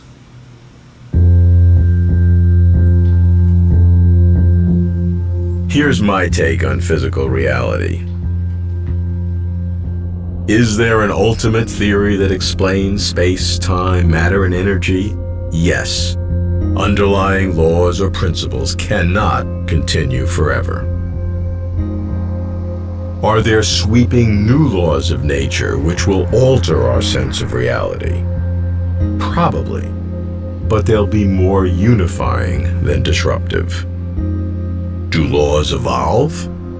Possibly, though I doubt radically. Does the physical world, as we know it, exhaust reality? No, there is more, but I know not what. Now, what about consciousness?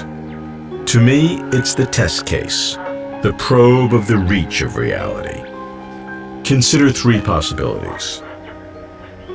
1. Consciousness is purely physical, and there is nothing left over to explain. 2. Consciousness requires profoundly new physical laws or stuff. 3. Consciousness cannot be entirely explained within the physical world and must include non-physical or spiritual elements. What do I conclude? There's more to reality than today's physical world. That's as far as I go, for now, getting closer to truth.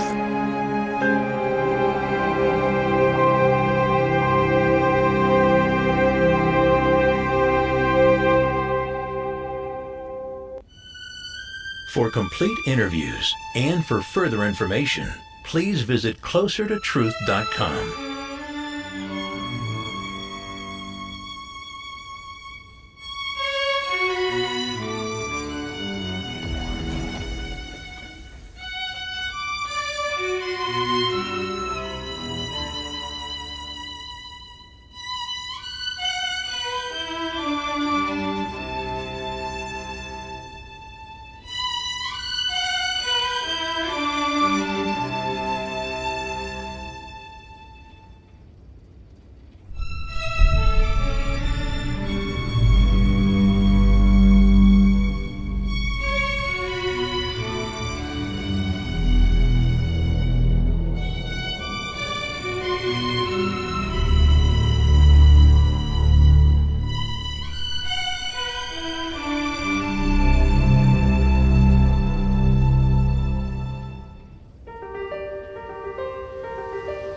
It is the holy grail of science, reaching deeply into the foundations of the world.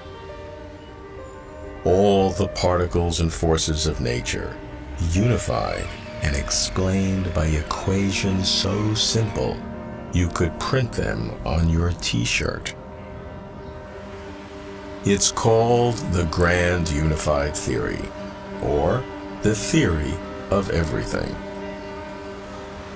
Albert Einstein never found it. Then, scientists unified forces and explained the particles and became optimistic. But as the 20th century closed, uncertainty and pessimism. Is there a theory of everything? What does it mean? Why does it matter? I'm Robert Lawrence Kuhn, and Closer to Truth is my journey to find out.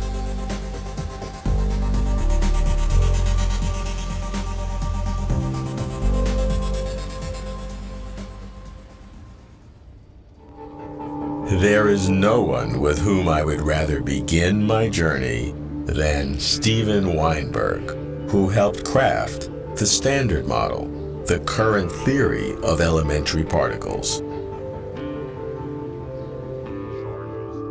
Steven won the Nobel Prize, but has a greater goal.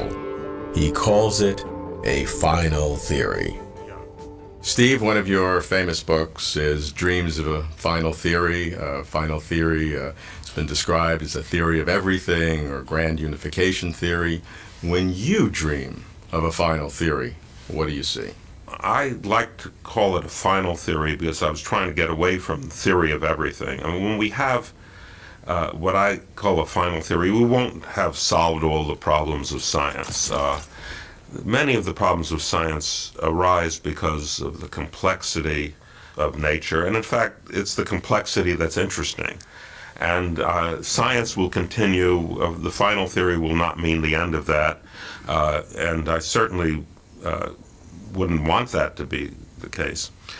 By a final theory, I mean the end of a certain historical process, the process of asking why. We see what nature is like around us, and we ask why, and we explain things in terms of atoms and molecules and the forces that act on them. And we ask why are those things true, and we explain those in terms of a deeper theory, the Standard Model of elementary particles. And if we bring gravity into it, we also have Einstein's general theory of relativity, and that is the answer to the question why about gravity. But then we want to go to the next step, and perhaps the next step after that, and so on. We want to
You're back.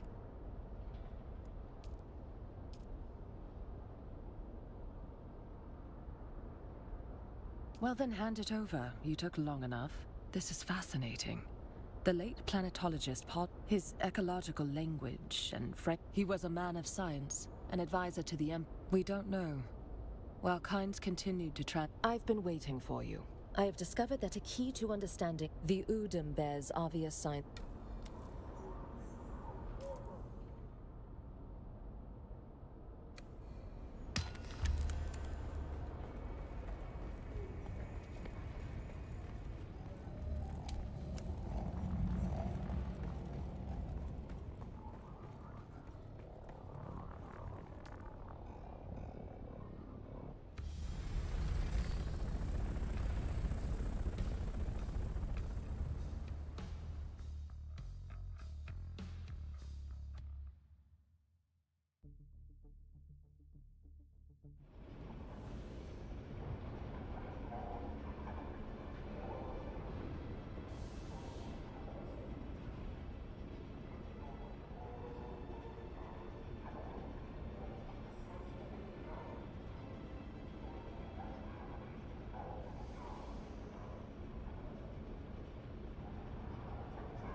Very well, what do you want?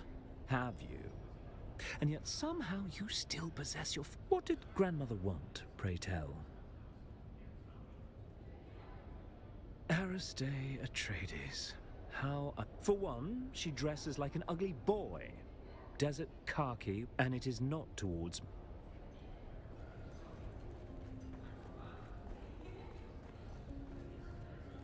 Oh, you're back.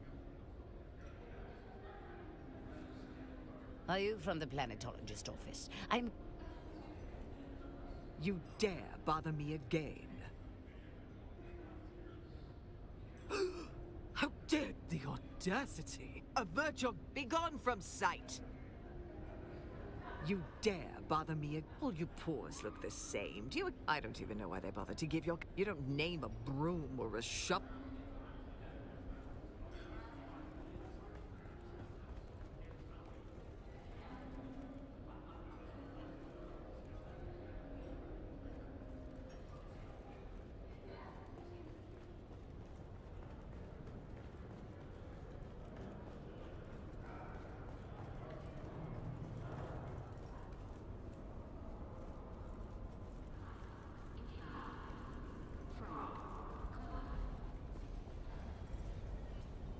Welcome.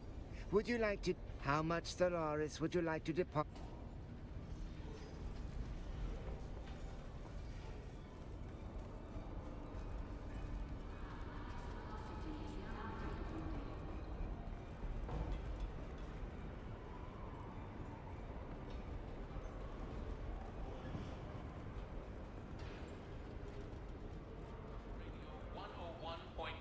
FM, the voice of the sands.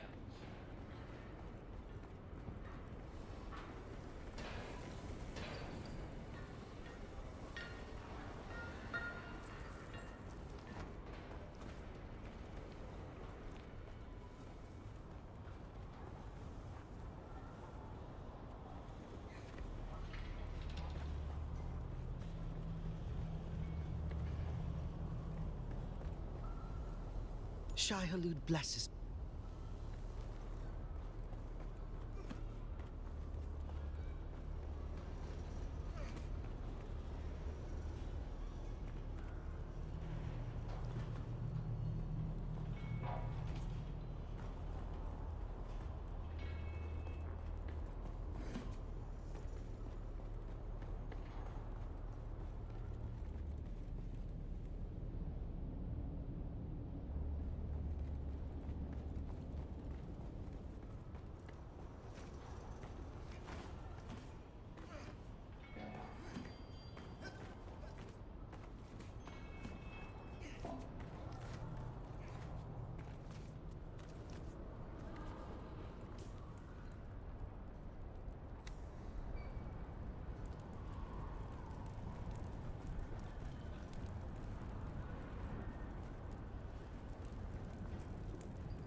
Salutations.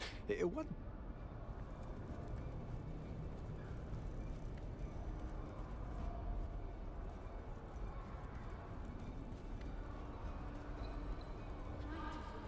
You're back.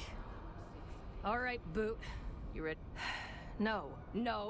If I tell you something's wrong, Boot, nothing that can't be fixed with the right... Well, look who started paying attention.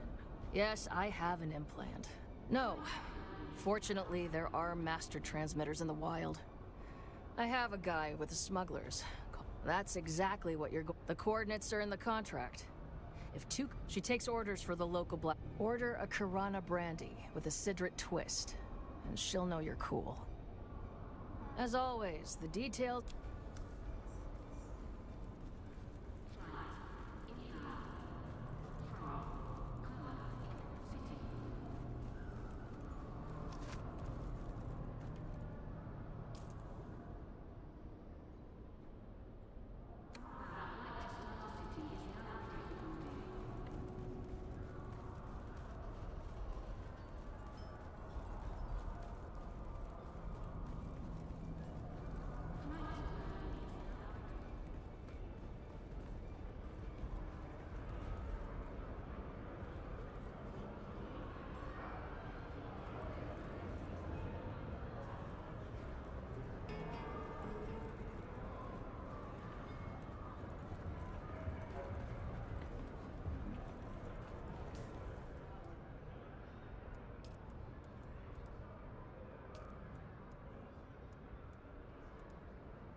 Want to keep asking why. And digging deeper, as it were. yes, and not necessarily smaller. I mean, it isn't necessarily a progression towards smaller things, although historically it largely has been, but deeper in an intellectual sense, toward theories that explain more and more in terms of simpler and simpler hypotheses. And I can't imagine that this will go on forever, so we will come to some place where we have to stop. And we will have a theory which has no further explanation in terms of anything deeper that we can find, perhaps that has none at all. And that, I guess, I would call a final theory. What I hope for in a final theory is that it will have a kind of logical rigidity, in the sense that there will be nothing about it that you can imagine changing in any small way, like changing the value of a numerical constant, without leading to mathematical inconsistencies. So that any question about why things aren't slightly different would be answered logically by saying, well, if they were slightly different, the theory would make no sense. Our present theories have that quality of logical rigidity to a certain extent, and that's what we find beautiful about them. That's why we regard them as real accomplishments. You've said that it is possible to imagine a final theory that doesn't have a deeper explanation, but it is not possible to imagine a final theory that does not need a deeper explanation. Yes, and this is because whatever final theory we come to, we will never be able to show is logically the only possible theory, because there is always the possibility of another theory, as for example a theory where there's only one particle in the universe, nothing ever happens, that is logically possible, cannot be excluded on the grounds of logic, but does not describe the real world. So I think the old hope of building all of our understanding of nature on pure reasoning is doomed. That cannot be. However, I should add that the other logically possible theories that we can imagine, which show that the final theory cannot rest on pure logic, are all impoverished. It may be that the final theory we come to can be shown to be the only possible theory, logically possible, mathematically consistent theory, which is rich enough to allow for the existence of beings who would ask questions about it. Stephen's final theory would be concise and elegant. Explaining the fundamental building blocks of the universe, particles and forces, perhaps space and time, so precisely that any deviation would be false. I should step back. Ask about reality, the thing to be explained.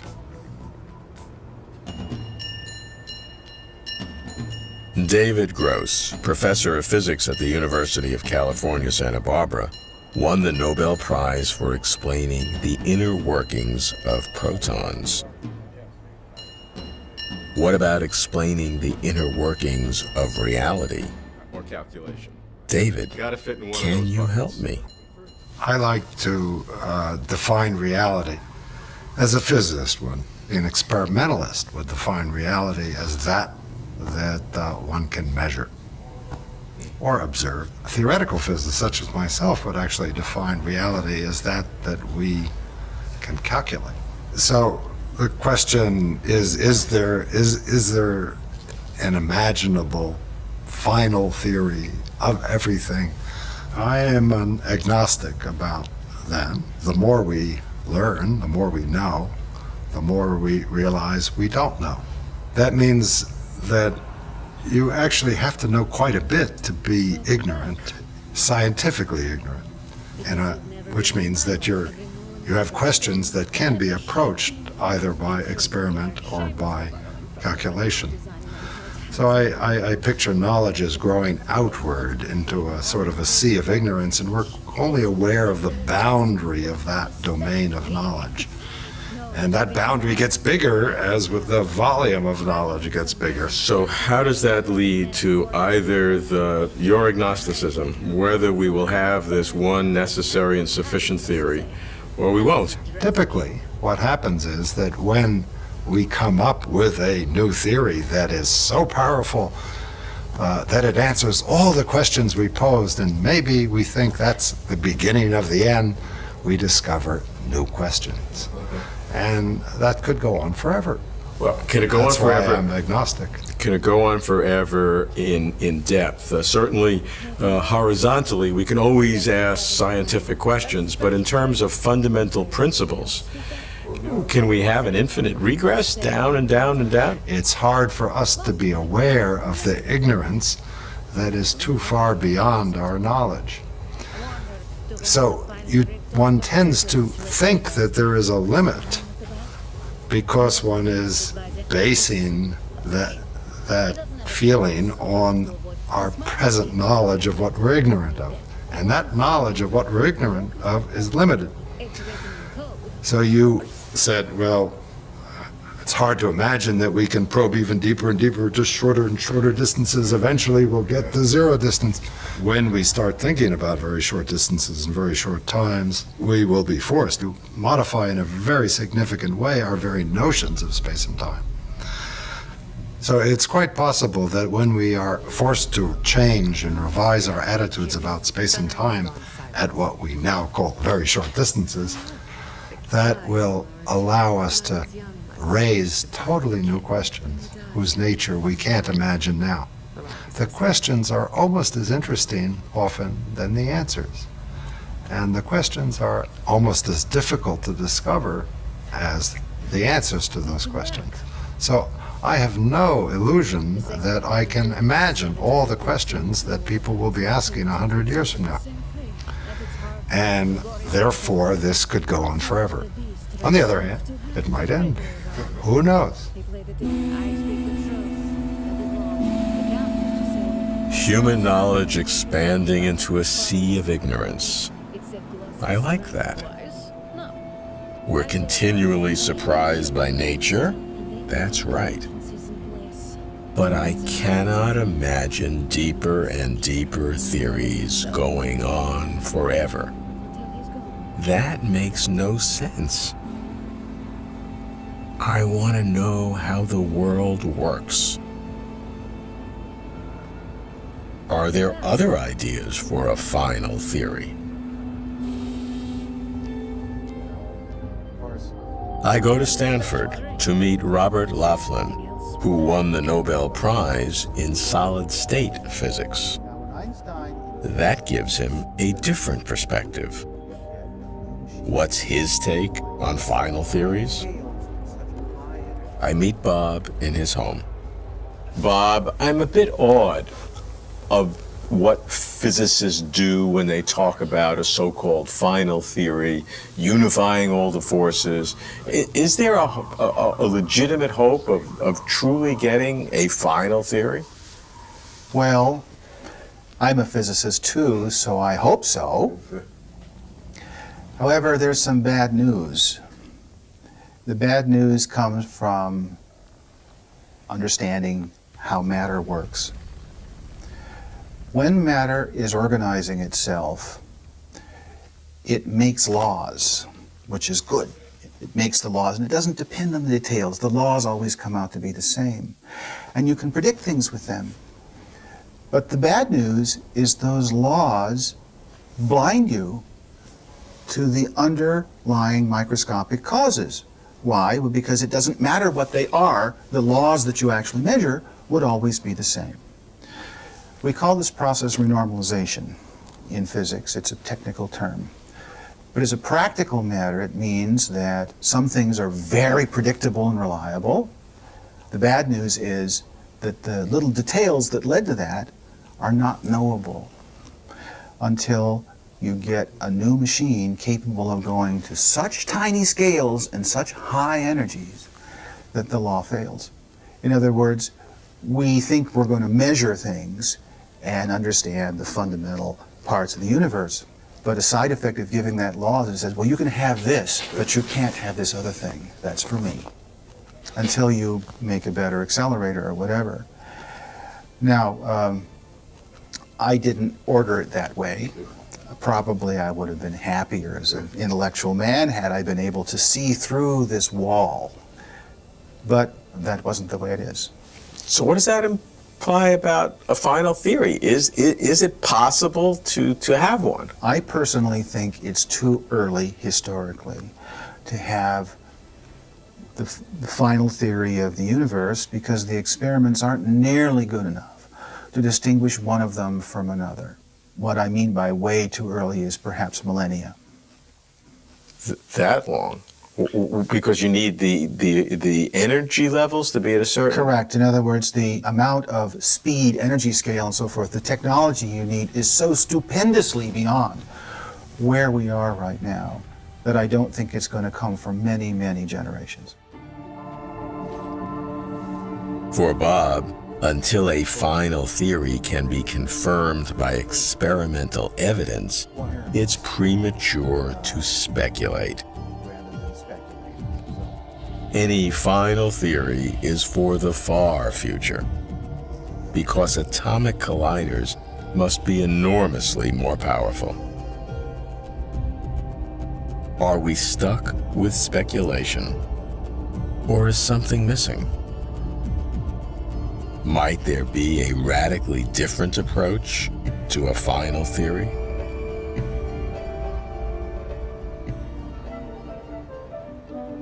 I go to Boston to meet Stephen Wolfram, a physicist and software entrepreneur who set the scientific world on edge with his new kind of science.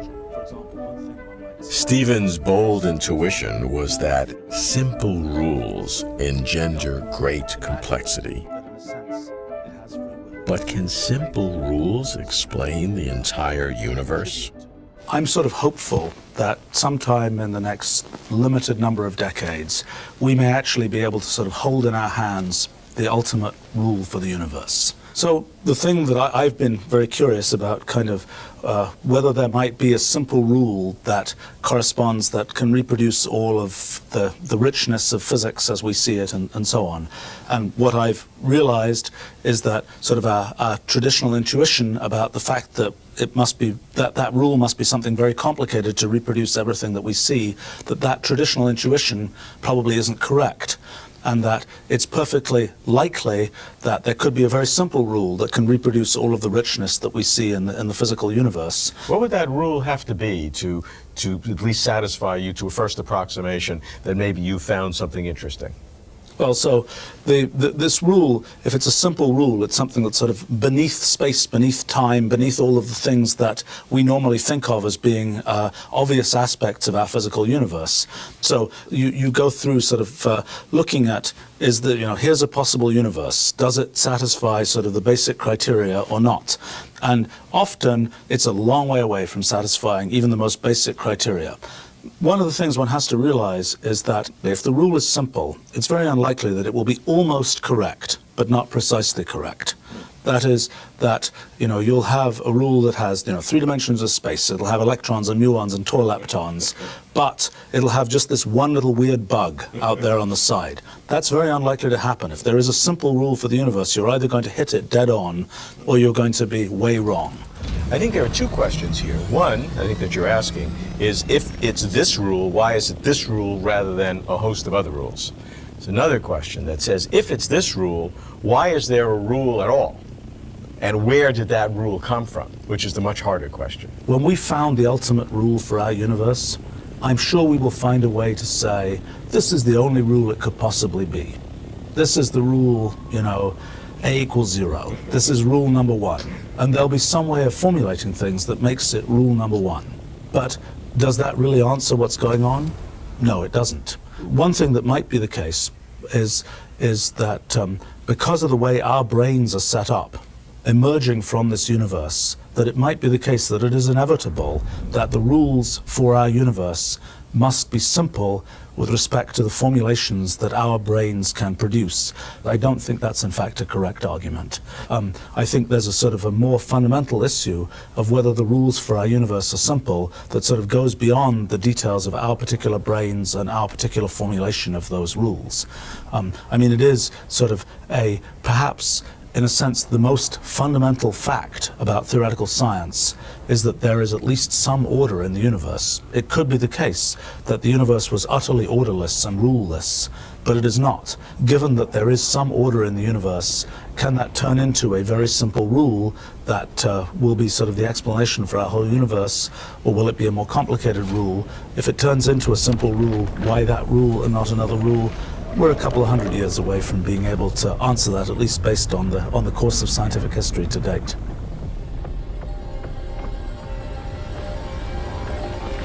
A final theory for Stephen would be a simple rule that generates all the richness of physics.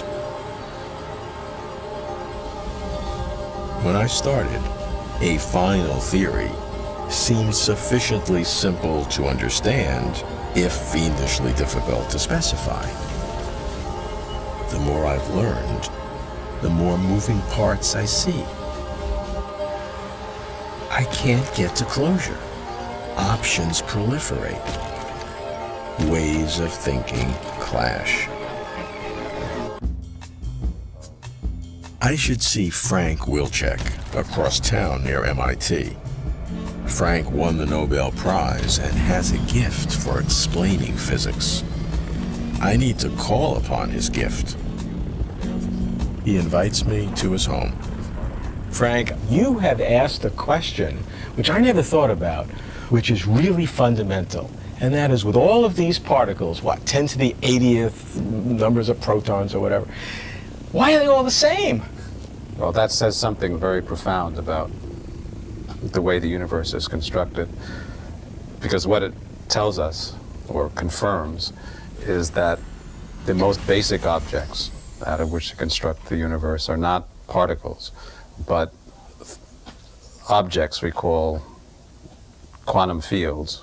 You can think of them as space-filling ethers that create and destroy the objects, the particles. There's something called the electron field, that's what actually appears in our equations, that creates electrons. And since there's only one such field, and it has the same properties everywhere and for all time, all the electrons it makes have exactly the same properties. So this is a radically different way to understand what a particle is. Yes, we see particles are kind of epiphenomena. They're kind of ripples on the deep structure. There's a deep structure which is quite different than the standard sort of Newtonian picture of particles acting with forces. It's not only electrons, but also protons, neutrons, the different constituents of matter. They all are the same no matter where you find them out in outer space and so forth, because the underlying structure are these quantum fields. It's really remarkable to see how mathematics can actually describe these fields, which then engender the particles. It's astonishing. Certainly the way our models of the universe are constructed is using mathematics. There are a few very precise, in a certain way, simple, beautiful, mainly beautiful equations that describe the laws. They have a lot of symmetry. Most ways you could think of changing them make them worse or inconsistent. And when you add to that a bit of information about conditions in the early universe, that it started out very hot and almost but not quite completely uniform with fluctuations, you get a universe emerging that in broad strokes resembles ours on this large-scale structure, and we have plausible, although not detailed, pictures of how from these fluctuations, the structures, galaxies and stars and planets eventually emerge, as well as, of course, a detailed account of the interactions among elementary objects that's sufficient to do chemistry and biology and all those things. So, yeah, it's all mathematics, and this takes on a life of its own. The equations have this marvelous way of giving you more than you put in. And there are loose ends. We don't understand everything yet, and the equations maybe aren't quite as beautiful as they could be. But I don't think that central conclusion that the model of the world that really works is a mathematical model is going to change. I think that's here to stay. It's getting very hard to imagine how it will change very much, or how it can be explained in terms of anything simpler. So we're not there yet, but I think maybe we're getting there. So the most basic things are not particles, but quantum fields. That's why all particles are so perfectly the same. And what of the astonishing power of mathematics to model the physical world? Does this reveal a deeper reality? What's the prognosis? Will humanity find the final theory, explaining fundamental particles and forces? Whether there is or is not a single theory that explains everything elemental has implications beyond science. Either way, a new question arises which begs for explanation. If there is only one way that the world had to be, why is this one way so suited for human life? Or, if there is no one way that the world had to be, why is our world so suited for human life? Answers split into two camps: multiple universes or some kind of purpose. I cannot imagine any other possibility that's closer to truth.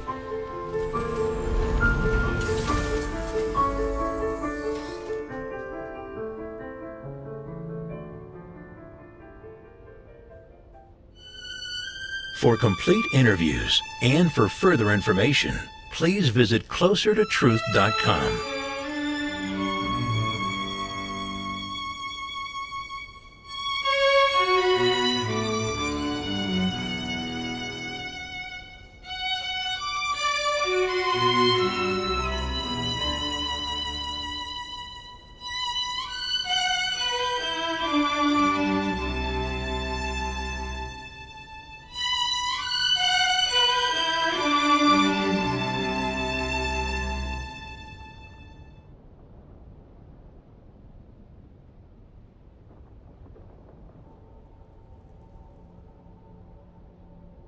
Well, it depends whether you're talking about the long story or the one that fits in the newspapers in the back columns. I think it's been the case that since the late 18th century, a sort of historical narrative, maybe starting with Gibbon, took shape.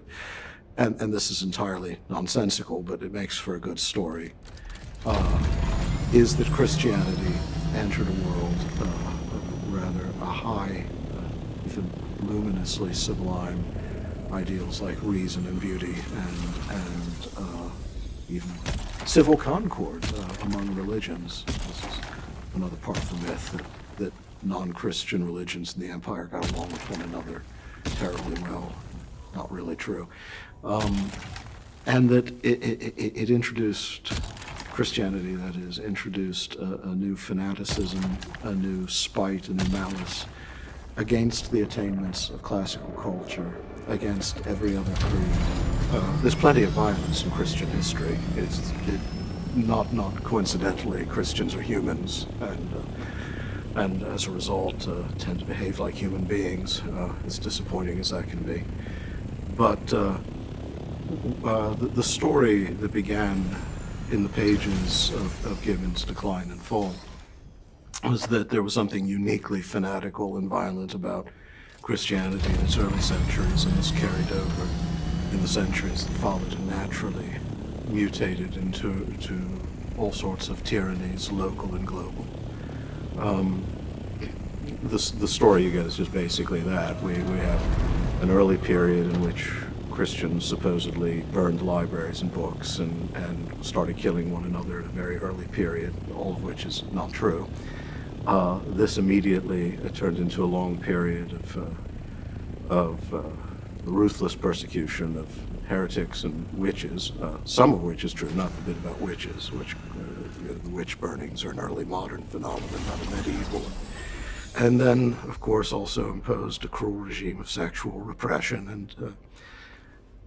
And as a whole, the Enlightenment was a solution to this, the antithesis to the Christian problem, and we're better off without the encumbrances of these superstitions and these cruel fanaticisms, and that if they were to vanish, the world would be, as Richard Dawkins says, a paradise. If we could only shake off these fanciful and nasty beliefs. Now, there's always some truth to caricatures, and obviously there's plenty of intolerance and violence in Christian history. It's not especially interesting in itself. It's not unique. It's simply human.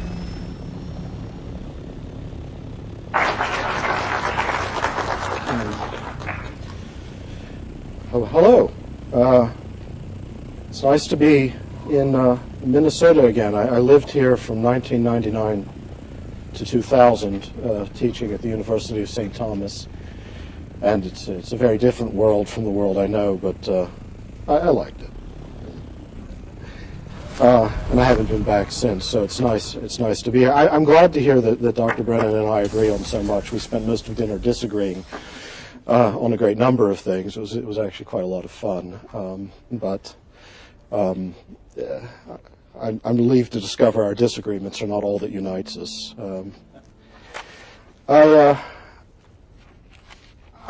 title of the lecture, I believe, that I provided was Nihilism and Freedom, Is There a Difference, or something. I didn't mean that to be purely an ironic title or a snide title. There is a genuine point behind that. It's a genuine question.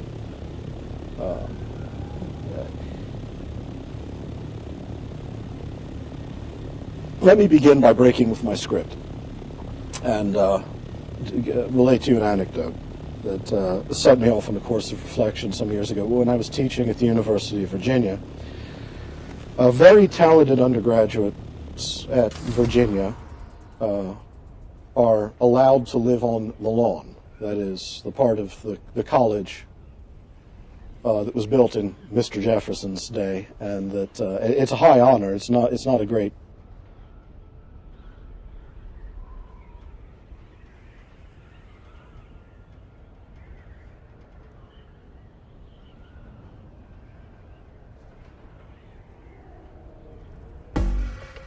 The future of your business is here.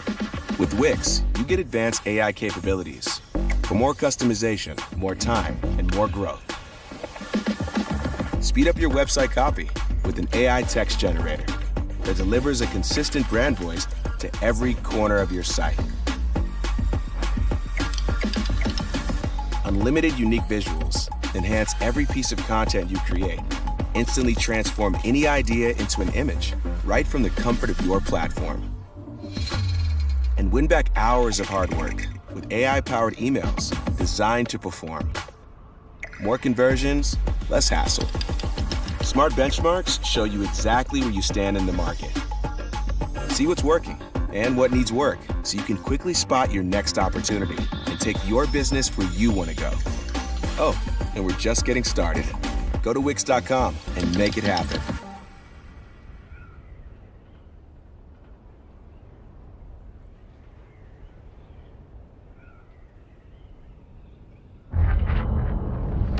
This game, you're not ready for it.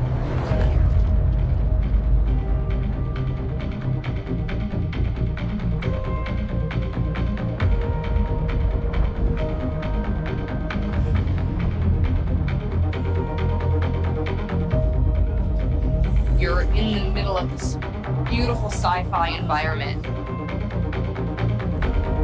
and you're seeing intrigue, the espionage, the alliances form, the power that shifts around. And it's amazing to watch. Simple actions can have massive effects. You can cooperate with people, compete with them, make kind of win. Are you ready? Yeah. All right. 5, 4. All right, you're live, Lewis. Hi everyone, my name is Lewis. I'll be the moderator for tonight's debate by request of both debaters because I know both of them quite well. First of all, we have Sheikh Asrar Rashid, author of the book Islam Answers Atheism. He's an Islamic scholar who currently lives in Birmingham, UK. He began his studies in Birmingham, later moving to Damascus to study at the university, the Grand Umayyad Mosque, and then Masjid Muhayyuddin. I have known Sheikh Asrar for I think about half a year now, through text messages and phone calls. His links will be in the description. And then our other debater is Jay Dyer, author of Esoteric Hollywood 1 and 2. He's an Orthodox Christian apologist and philosopher who lives in the US. He was a Roman Catholic for several years before converting to Eastern Orthodoxy, and he's also studied Eastern Orthodox theology for several years as well. I have known Jay for over a year now as well. So I'm moderator on request of both, as I've mentioned. The debate topic tonight is Trinity versus Tawheed, but the debate will likely cover a broader area of comparing each other's conceptions of God or the divine. The title is mainly being used for advertisement reasons. The debate has been agreed to mainly cover areas of philosophical theology rather than questions of proof texts, this contradiction in the Quran, this verse in the Quran they contradict, or something like that. So there won't be that kind of, it will mainly try to stay on philosophical theology. In terms of the structure of the debate, what's going to happen is both sides will give a 15-minute presentation of their opening statement. Then there will be 10-minute rebuttals, and then there will be 3 sets of 7-minute cross-examinations. I've chosen 7 minutes because I think sometimes cross-examinations drone on a little bit too long. And then there will be a 5-minute concluding statements from each side.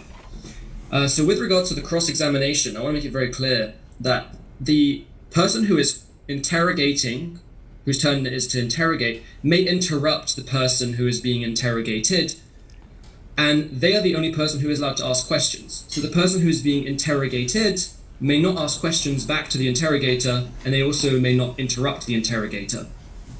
Okay? So I just want to make that clear. I'll give a warning at 1 minute and at 30 seconds during the openings and any of the speeches, and during the cross-examinations. If interruptions get a bit too intense, then I may step in, or one of you can just appeal to me, perhaps, and I'll arbitrate and decide if some rule's been broken or something. And then I'll just time maybe like 30 seconds to get your thought out.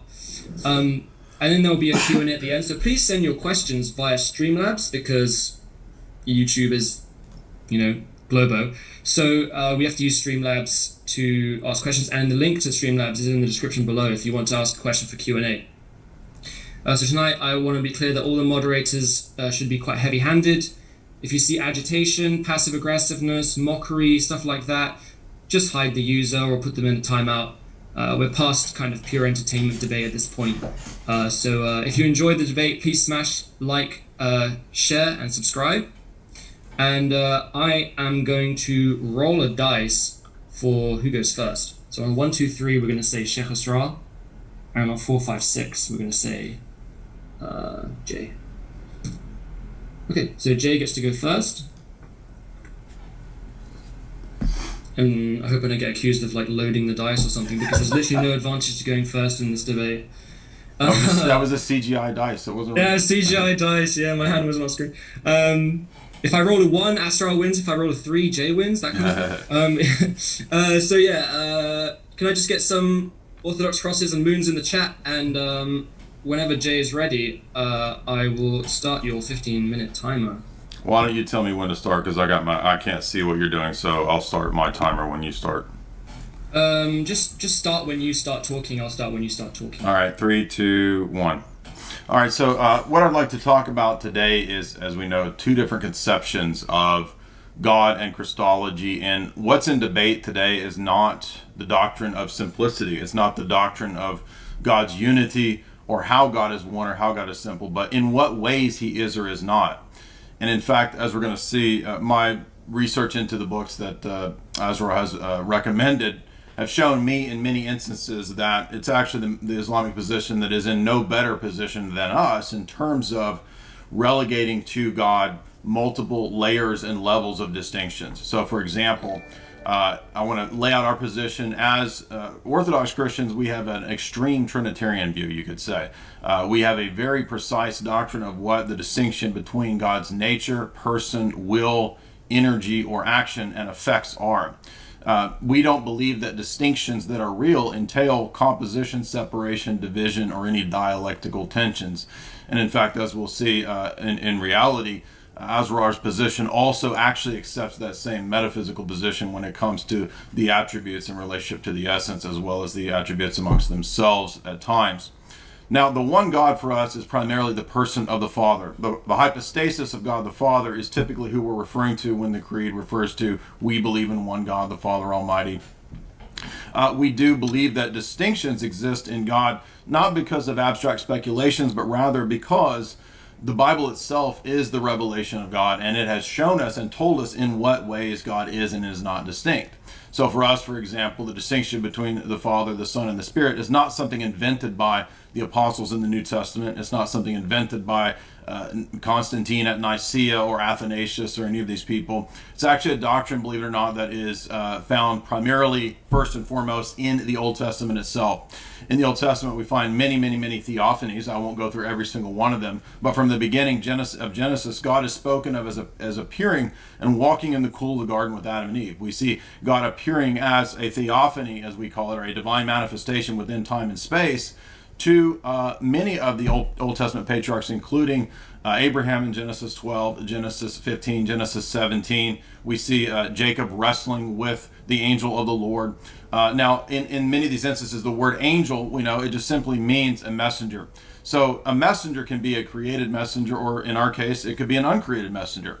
In fact, we know by the time we get to Malachi, at the end of Malachi, the messenger of the covenant is the one who will come, and he's actually identified as Yahweh. But going